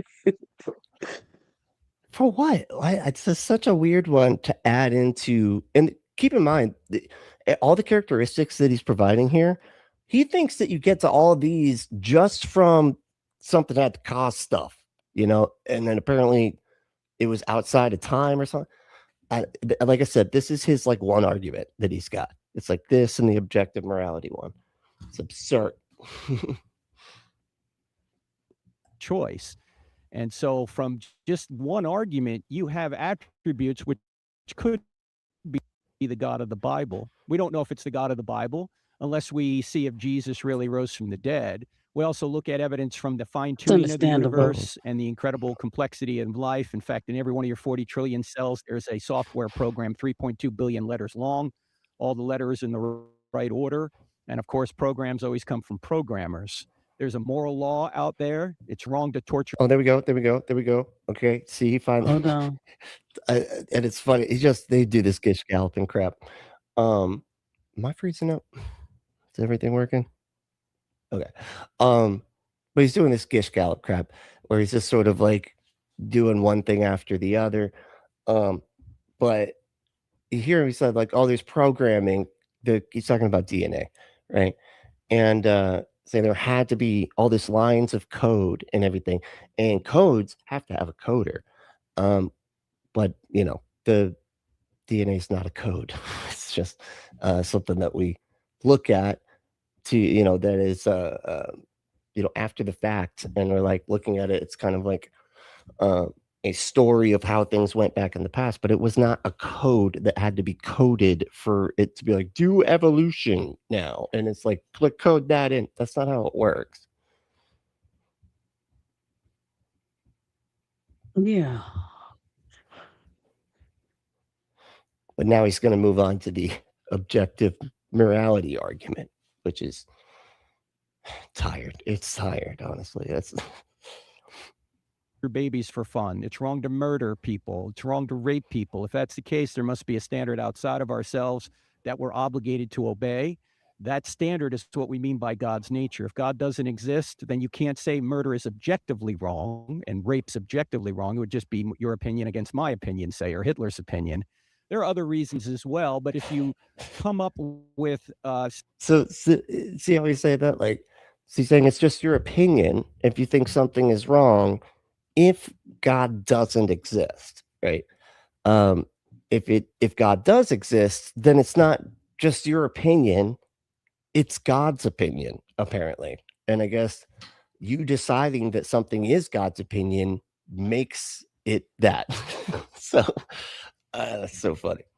This is so weird. No, what the heck? Say those three arguments, the creation of the universe, the fine-tuning of the universe, and moral law, you get a spaceless, timeless, immaterial, powerful, moral, personal, intelligent creator who created and sustains all things, and you haven't even opened the Bible yet. What obstacles? Oh, that was a fire. See the fire? That was fire. Wow. Knocking it out of the park, Yeah. dude. What? Yeah. Like, what did he do so amazing? I'd repeat the same three arguments that he's got, and it could be refuted like so quickly. It's so, you know, so easily. I want It's to unreal. see what that TP person got to say on this. Wait. He doesn't have anything on those. That's Oh yeah, okay. he's all okay. he's all just doctrinal theology. He's all sitting there in the office. Yeah. That's it. He'd have to get on his phone and look up some of the arguments. Yeah, I want to see what he says about these arguments. I thought he was supposed to be like debating them too, or reviewing Right. them as we're doing. Well, I've he's seen them leading the once. charge. It's his podcast, so right? Yeah. Are there for you when you think about history? How would you sum that up? There's a lot for that, but at least using the current time, still seeing evil and calling it sin around in the world, and using Jesus dying on the cross as the sign that the kingdom of heaven has started, but not fully complete. Why is there still evil and sin? Why hasn't it been less than, let's say, before? Yeah. No, that's a great question. So the question is, that one of the obstacles that he sees is that there is still sin in the world. If Jesus died, then, and if he was really God, then why is there still sin? And I would say that actually, I believe that and this person's not a believer, and that was the question they asked. Did you sometimes you understand the get the question? people that be, yeah. What was it? Yeah. People would be like, what? I mean, but it's some people that I've seen where they've been on certain shows like Jubilee or something, and you gotta see who's a real atheist or see who's a real Christian, and they don't really be real. They just say they are just for the show. Right. Yeah. This No, might that be is. this case. I think you might be right, because that's just such a weird question to ask. I mean, it almost sounds like something that a Christian would think that an atheist would ask. You know what I mean? Like, it's like, Exactly. oh, I bet an atheist would ask this question. It's like, no, not even close. But that is really an odd position to take. Odd. Yeah. Because it's like, I thought the Bible is very clear, or I shouldn't say that, but I mean that didn't, Jesus, when Jesus died or whatever, he didn't get rid of it. Like, everybody didn't just start being good people then because he died on the cross, and that Surely not that. And that wouldn't be a like, what a weird. 'Cause, I mean, we read the wrong book then. Yeah, like, I don't remember it saying anything about that, but weird. And this guy's acting like it's not a weird thing to ask. So I don't know. Existence of sin in the world today, I think, is one of the things for me that actually points to the existence of God.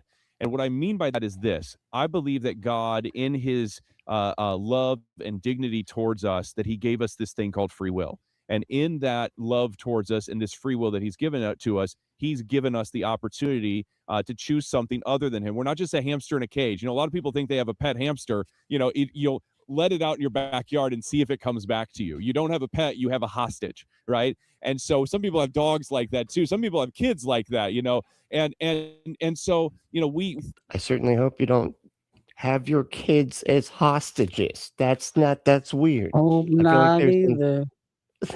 there's some differences between how you treat who he made a space in his basement.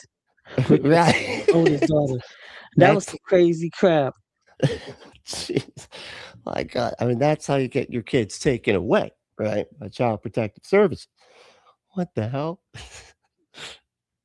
Think that that if God were just up there and he were puppet mastering everything, well, yes, if that were true, then sin shouldn't be there, because otherwise it seems like God is willing sin to happen. But if you believe in this idea of free will, then what you see is that God has given us the dignity of choice, that I can choose to follow him or to reject him, and that God is, again, allowing existence to go on until this full number is added there because of his love for humanity. He's hoping to draw as many people to himself as possible.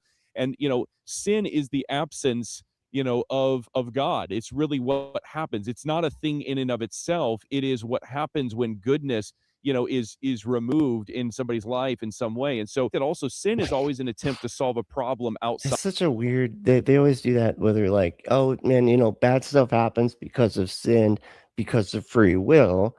And then I feel like I always have to turn around and be like, okay, but what about like natural disaster? I mean, I guess he hasn't said anything about Yeah. but right, like, what about God knew what we was gonna do anyway. So how's that free will? I don't get that either.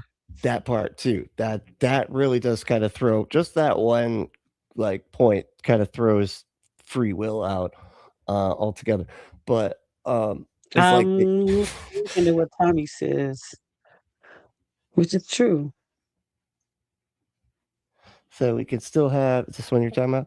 We could still have free will, but just not the ability to sin. Like we don't have the ability to fly or grow extra limbs. Okay, I see what you're saying. So like he could have made it. Okay. Yeah. Yeah. That does make sense. Because it's like he could have made it like we just can't do it. It's just stuff that we're incapable and somebody's free will for you and for me is different for somebody else. Like how much money you have is free will. So I got free will of what I have, what's available for me. Right. Okay, I see what you're saying. Yeah. I can't have free will to buy whatever I want because I ain't got the money. Right. Yeah. There's these hidden parameters that are built in. Yeah, that is interesting. Hey, Mr. I hope you enjoyed your concert. Rick is gonna be on. I messaged you, so when you get it, Maureen, get back at me. But we're supposed to be talking on her show Saturday, unless we can change it to another day because I'm off. Try to get her in, but yeah. So I mean, it'd be getting my connections on your show. I'm trying to get her. I'm trying to get on her show next this week. Oh, cool. Oh yeah, she's great. We hung out on TikTok not too long ago. Okay, had a good time. Dr. Kip asked, "Does code even actually mean coder, or does code actually need a coder?" I don't know. I don't know as if that's. It's almost like the word design. Like they'll say that a lot for the word design. Like designs need a designer, and I'm always just like, from a certain perspective, but couldn't there be a natural design? Like if I just threw paint at the wall, you know what I mean? And like it would all drip down and stuff. Like there would be a design that would come or some kind of pattern or whatever that was unintentional, but it would still be a design, right? Am I not using the word right? But I don't know. I don't know either. I'm just here. Right. No, I'm pretty sure you can have a natural design that's not designed by anybody, but definitely, definitely. I'm agreeing with you. Yep. Of God. Every time that you think about, like, what pornography, what is it doing? It's trying to solve a problem in my life of loneliness or of low self-worth or something. Hold on, what if you look at the stuff with your partner? Low self-worth. That's what I'm saying. I was about to say the same thing. Right? I know a lot of people that like to do stuff together. Yeah. Don't mean they're lonely. No, yeah, that's such a Christian thing to do, to like assume something. And it's funny how they be acting on there. They be so melodramatic. Like, what the hell wrong with y'all? Right. Tell me how you do it.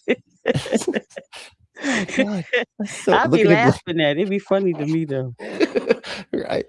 Look at him looking at him too. How dare you bring that up? That is just, why would you talk about stop?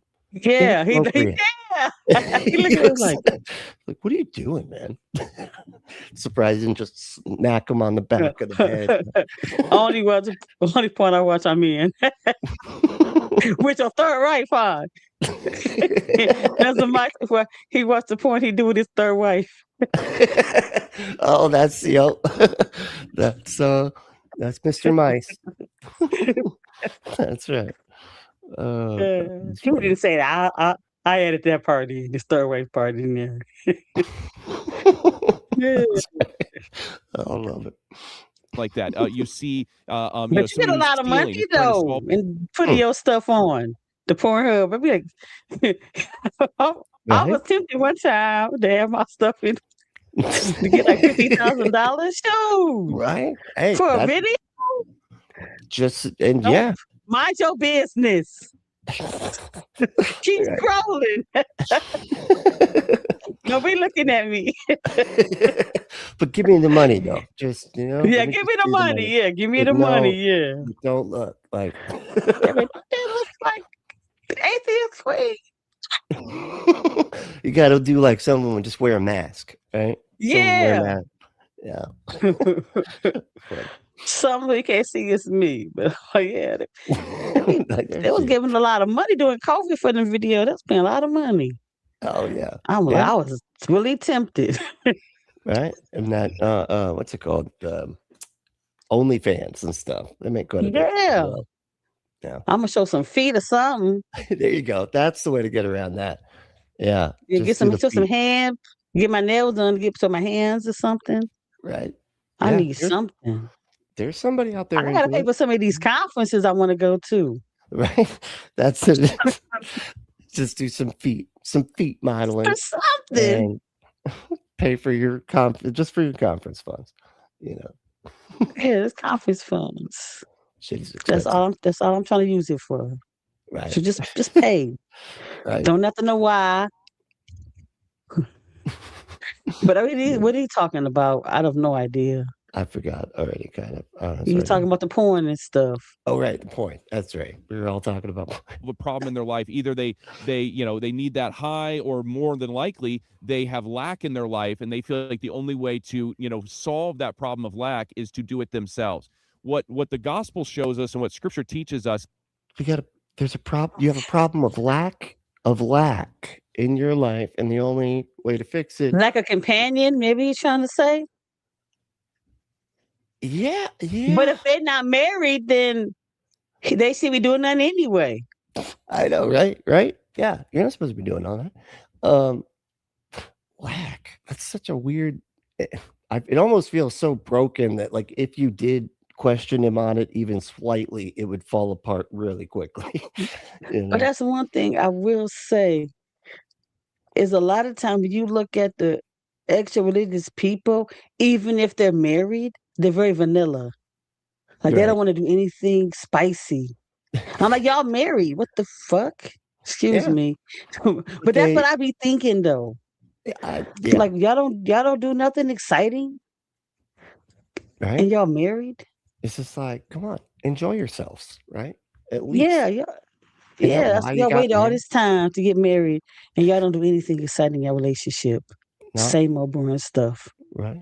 And they got toys that you can get, but they would probably think all that stuff is evil. Exactly. Getting the toys and all that shit. Like, no, this is for, and I've heard people say this too. No, that is for making babies only. That is it. We're not, if we're not trying to do that, bad. It's bad.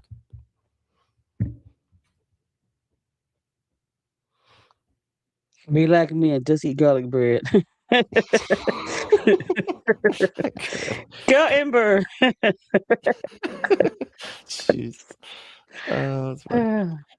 Ray Bradley Jackson Pollock looks undesigned, but actually is patterns on a tidal beach. Looks designed, but actually isn't. Yeah. Looks undesigned, but actually is. But it's really the opposite. Yeah. You can look at like bees and how they do their hives, or the ants, how the carpenter ants do the stuff. I watched the National Geographic thing a while back, and it was talking about what the world would be if humans were no longer here. And it went through the different stages of how the earth would come back to be the way that it should be. Like we really fucked up a lot of stuff. Yeah. Oh my God. Did we ever? We are a planet disease. We're just animals are just fine without us. Oh yeah. Yeah. In fact, they'd be a lot better without us. Like a lot better with us. We take over their area and they get mad when they come around our house. They stay home first. Yeah. The alligator, you're actually in the alligator's backyard. Exactly. I said, the alligator's in my backyard. No, you're in his yard. Period. Okay, I have a problem with the comment. You took out a piece of salmon, just one, and there's like 20 people between the two streams, Dr. Kip. Please explain how that's going. I mean, maybe Jesus did it, so maybe you can multiply some bread within It is a fish. So, and we 20, know 20 people feast, and then them garlic bread. I guess Amber got the garlic bread for us. Some You got the fish garlic for us. bread. We can eat good. I love garlic bread. So good. No. Oh, yeah. Somebody ate out my garlic bread that I bought. What? Really? Yeah, I bought some garlic bread in my house. Pray about it, Dr. Kip. Pray to make sure we all get salmon. That's But That's how yeah, you do it. somebody ate all my garlic bread that I had. I had the garlic cheese toast, and somebody ate all my stuff. So now I Well, gotta buy some more. I really wanted it. Okay, I'm sorry, but I hadn't had garlic in a long time.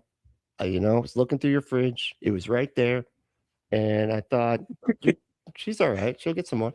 And then I think Is that we can Dang, actually why you rely didn't on tell me?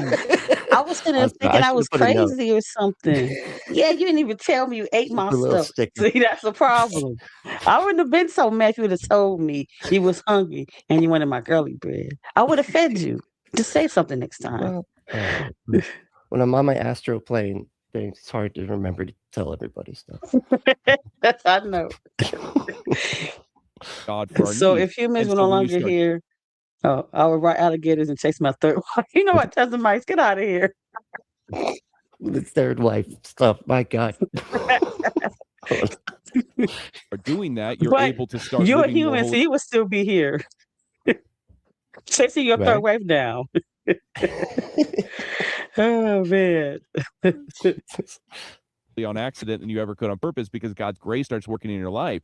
But other people's decisions should not be a detriment, to whether or not I receive something that's true. It's I should not, I don't care if if somebody else approves of my marriage, if I'm married to my wife, if I love What about your third wife? Sorry.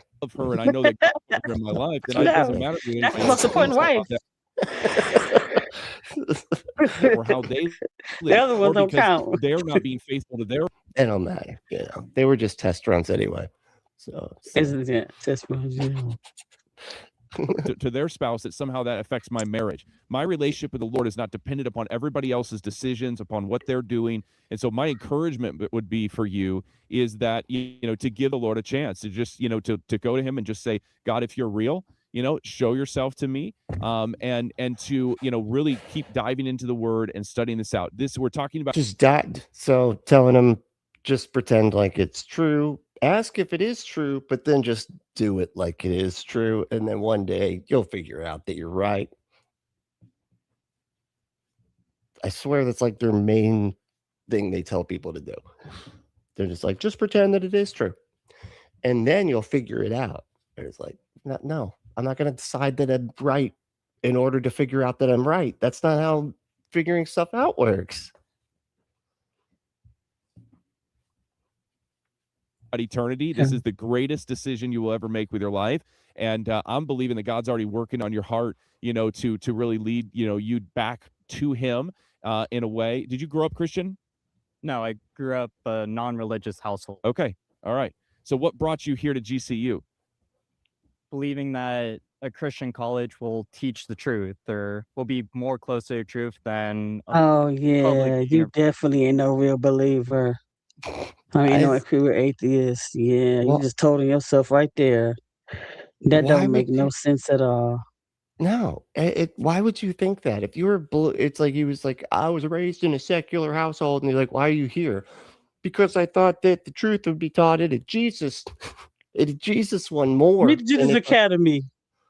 Why? Why would you think that? You were raised secular. Why would you think that automatically Jesus would be the true one? That would be the place where they teach more true stuff. Make it make sense.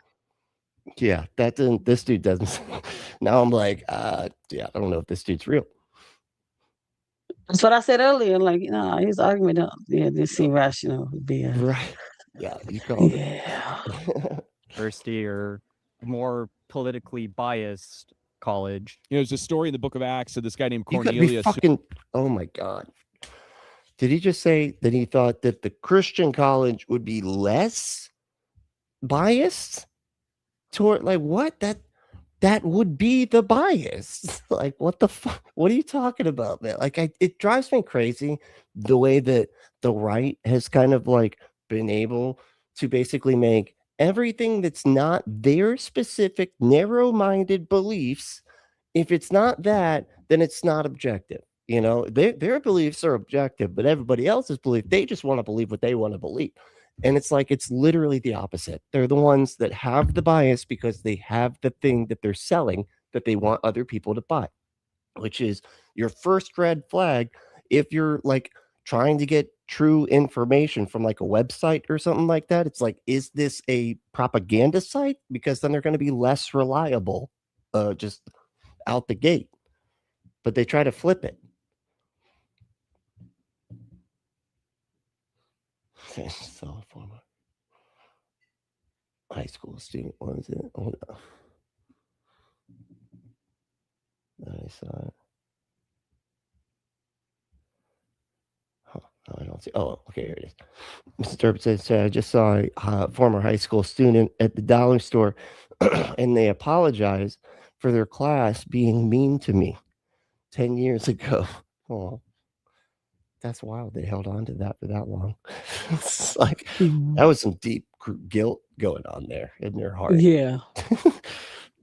Like, I'm but I still had really one sorry. person that did that to me. Yeah. Went to high school. They were very mean to me. And they actually apologized.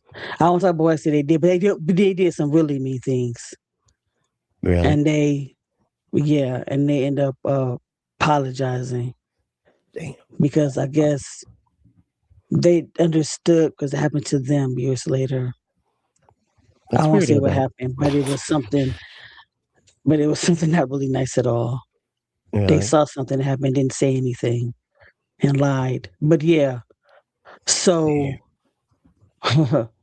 that's crazy. They came in and they apologized to me. So I understand, Wow. you know.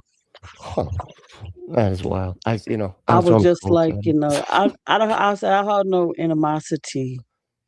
I'm not gonna let that on my conscience. I'm trying to live my life, you know. We can never be friends, but right. you know, I'm not mad at you anymore. That's what I told him. That's good. Yeah. You can't let stuff like that eat you up. You will go crazy. Yeah. If you never, It did for years. Really? Yeah. But yeah. But I was at the point like, you know what? I don't care anymore. Yeah. That's a good healthy place to get to. All right. Who was, really a God-fearing man. You know what? But didn't have. I was reading Dr. Kip comment. Oh, let's see. Let me see this one. Yeah. Oh no, misinterpretation. Does this mean that I need to track down all the university freshmen that I have made cry? Yes, you really do. You need to right now. And apologize this moment. That's right, and get them like a $20 gift certificate to Hooters, McDonald's. McDonald's. There you He go. said Hooters. Give you a good time. Sorry that the chicken wings are so small all of a sudden. I'm not in charge of the size of the chicken wings, but sort of shrinkflation. I don't know. Anyway. All the puzzle pieces yet. He was still figuring that out. And Peter comes to him and preaches the gospel to him, and he and his whole household get saved. And I just want you to know that, you're not here by accident. You're not even in this line by accident. There's something that God is drawing, you to him. He has a purpose for your life. He has a plan for your life. He died for you. If you would have been the only person on the planet, he still would have given his life for you. Okay. Sorry. Just want to go over a couple of the manipulative things that this dude's saying. First of all, nothing's an accident. Everything's on purpose. If you make any mistakes or anything like that, or any bad things happening in your life, it's not some cosmic accident. It's all building towards something. So, that mental, that mental model or whatever, you can feel comfort through that manipulation, right? What was the other one he said? No, I lost it. Accident. There's something that God is drawing, you to him. He has a purpose for your life. He has a plan for your life. He has a purpose for your life. He has a plan so that you don't, you don't have to decide things like we were talking about earlier. You could just try to figure out what his decisions are for you, so you don't have to decide stuff, right? So there's that kind of manipulation going on there. died for you. If you would have been the only person on the planet, he still would have given his life for you. Okay. And then this dude loves you so much that if you were the only one on the planet, he would still save you. He would still get crucified for you. I still think it's weird. I don't know. I'm just like, why did somebody have to get crucified for it? What does that do? You could just tell me that you love me. You don't have to be like, I love you so much. Hold on. Wait, right here. I'm going to go get tortured to death. I'll be right back. No, I'm just going to show you how much. Like, no, you don't have to do that. Yeah, somebody has said, like, why did he? If God controlled everything, why did he have to get rid of himself to save you from himself? I don't know. I have no idea. To retrofit the Messiah that never actually was the military leader like he was supposed to be, to come and save them from the Romans and everybody else. And so they're like, well, I guess we could just say it's one of the guys that got crucified, and it's a spiritual saving. And that's it. That's all it is. It's kind of like a way to retrofit or rationalize, I guess. I just know that where are you, God, now with all this crap going on in our country? Why you ain't saving us now? Right? Well, be one could God, your only hope. I don't know. Exactly. Oh my God. Well, and it really makes you think too, because for all those times that but they're always like, oh, God's watching, he's looking out for you, all this stuff. And I always want to just be like, oh, so everything's for a purpose. Oh, well, God's looking out for me and everything. How come the Holocaust happened? How come all this evil, disgusting shit happened in the past? And of course we think it couldn't happen again. But God clearly is not looking out for shit, because he wasn't looking out back then. And I don't think he's looking out now, because look at everything going on right now. We're just starting another war, school of kids I don't understand. blown up. I understand. Didn't First that the 2 seconds leader, of when the leader is your leader, whatever leader died, God was gone to? I don't know.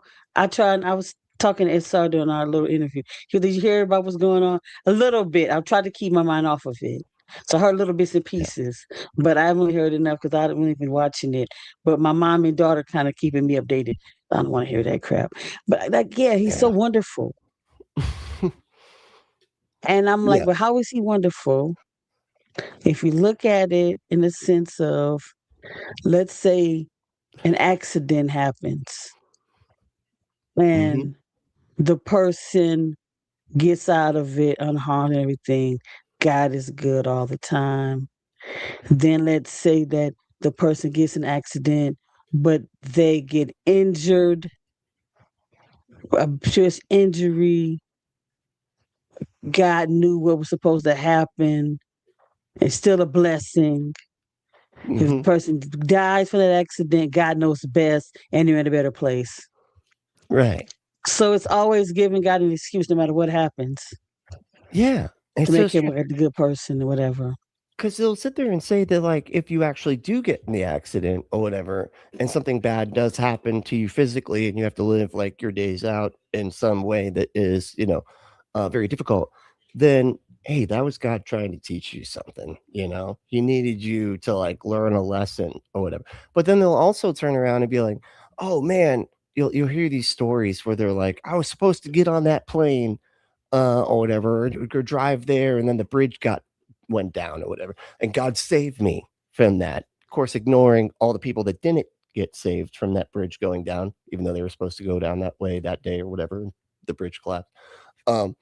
But they'll do both those things simultaneously. And so I'm just like, I don't understand how you can do this. How can you say it was good when bad things happen to you? It's just such a rationalization either way. It's just always them not taking responsibility. That's what it really is. It's exactly just put it on God. Right. I look at all the kids starving, cancer. What? Why? baby. See, I understand if something happens to me, so it might be what I deserve because of the things that I did, cause and effect of those things. But an innocent child, what the hell do they deserve to get treated? Like you had the one, I think the adoptive parents got 375 years, but they were adopting Black kids and torturing them. Wow. Just really? white couple. Yeah, white couple, yeah.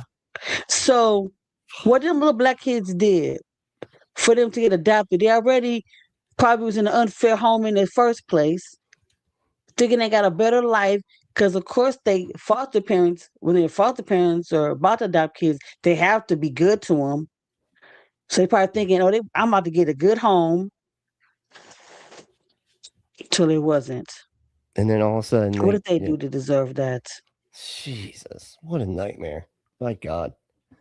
Yeah, and Racist. So they was racist doing that. Got it right. I would They imagine. picked Black kids to do. Right. And that's so messed crazy. up. Where was that? I don't remember. I have to look it up. Oh, okay. I'll have to check out But that. yeah. That's fascinating. That's But wild. yeah. It's awful. But I'm loving your comment section. They're really great. I gotta see. I read something that had me cracking up. Hold on a second. Oh, what happened? Trying to read up on the comment section. That ain't it. Yeah, the sun almost. Yeah, yeah, somebody. Hold on, No, it's a little bit further up. So, yeah, the sun almost fucking killed me. Oh, some design. Like Tons of Mike. If you're God. the only person on the planet and God gets crucified, aren't you the one pounding the nails? This is what you're saying. You're the only person on the planet. Oh, Jesus. Yeah, if you're the only person on the planet, Jesus gets crucified for you. Aren't you the one pounding the nail? Yeah, I get you now. Yeah, You for real. kind though, of have to be, right? Yeah, nobody else but you and him. How do you can't get crucified from nobody? I mean, my God, it's like weird. Yeah. If God is good, why are there cats? That's but yeah, God. that's the point. Yeah. So their arguments sound. The more and more I get a little bit of knowledge in this little pea brain of mine, the more less sense they make with their arguments. Yeah. Oh yeah. Yeah, that'll continue to happen. I swear to God. I'm like, they make no sense. No, they really don't. My goodness. But all right, well, hey, we're coming up on 2 hours. That's over 2. We're over 2 hours. I don't know. I know. I didn't think we were gonna last that long. sorry. I guess I do. I'm starting to get like you, getting the gift of gab. Right? Oh yeah. Because I was sitting there like trying to do the videos now. Well, I do responses and stuff. I thought of funny word now. For the whole time, I forgot to think about the word response videos to give me something to do without somebody being able to come on my channel, talk about different stuff. Right. Yeah. I mean, honestly, that is the easy. I would say. No, I'm not Forrest, and he's not Erica. So we're not going to be on for 9 hours. And I'm going to see Scream. That's right. No, not. I'm not Forrest. He's not Erica. So no, it's not going to happen. They went for 9 hours. Forrest and Erica did. Yeah. What? Yes. When I did my stream for the with you to be on the after show, but he's weekend to go to bed, go to work and stuff, like a weak person. Yeah, that's right. So yeah. We started like 7, maybe 6 or 7. We started like right after we did, and I got off, did that and my live stream, and it was still on like 3 hours after that. So like 9 hours. That's wow. That's too much. 3 is killing me. Like I feel like I'm gonna die by 3 hours, and I could not imagine trying to do any more than that.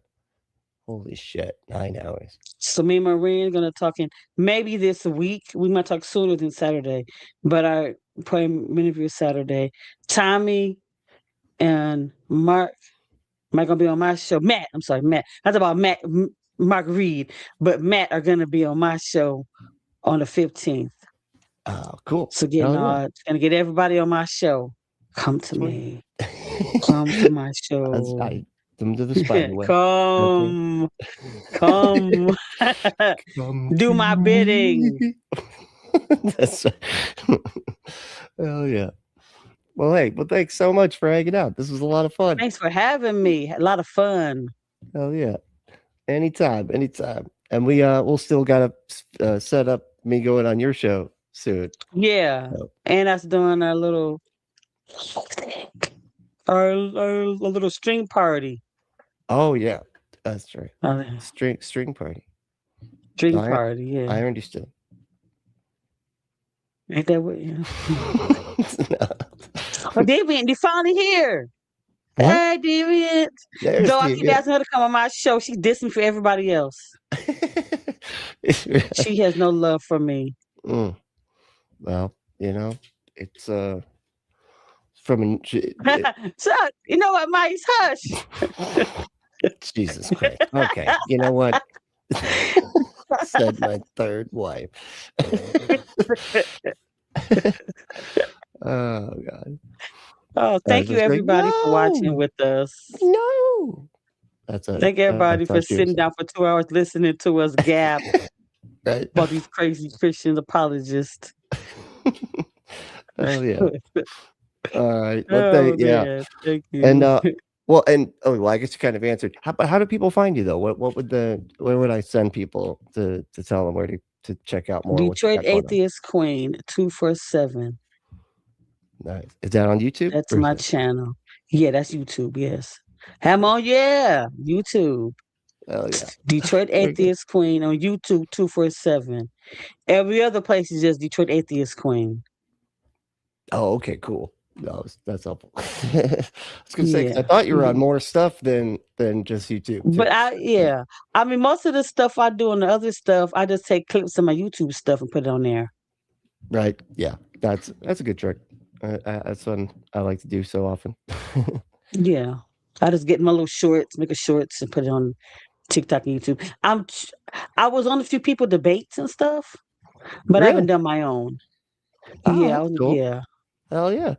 Yeah. That's all right. I want to get back into doing that. I used to do quite a few debates and then just kind of stopped doing it. I want to do more, but I was on Truth Wanted Friday. So I want to do more like call-in shows and stuff. Oh, hell yeah. Truth One is great. Oh, yes. Java and Jugs and Deep Daily Dives. Yes. The Double D's. Yes. Double D's. The Double D show. Oh, you learned so much on those. All of us have a D. Me, Lil, and Ember got D's. Together, it's Double D's.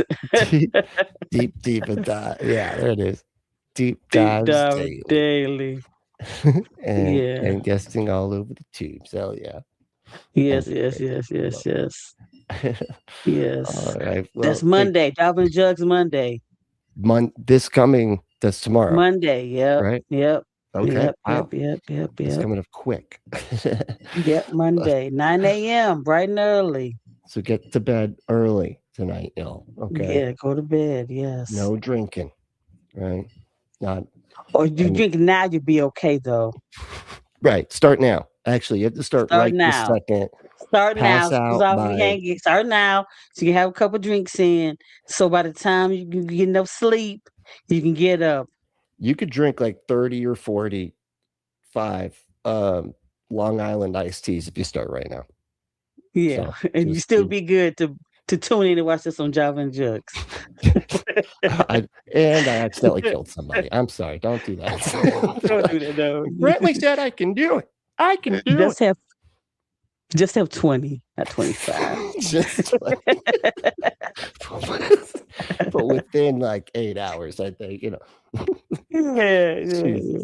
Thank you, everyone, for tuning in. Oh yeah, this was a lot of fun. Thanks so much again. When we'll be on the lookout for when I can head over to your channel. Okay. Yeah. It'll be fun. I'll let everybody know. Yes. Cool. All right. Well, if you want to support this, If you want to support this channel, there's some ways you could do that. It's all listed here, and all the links are in the show notes. So definitely check that out. But hey, the main thing is to stay logical, stay loving, skeptical, and compassionate. And we will see you next time.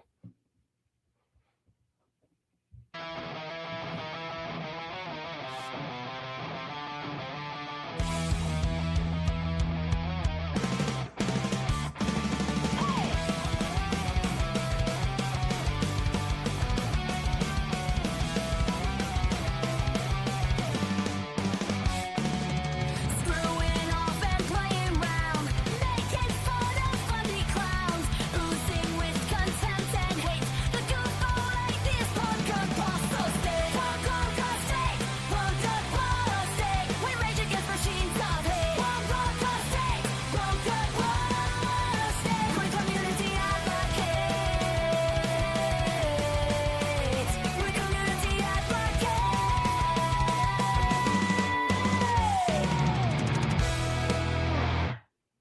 Are you about to engage in blasphemy? Already did. All right, see y'all.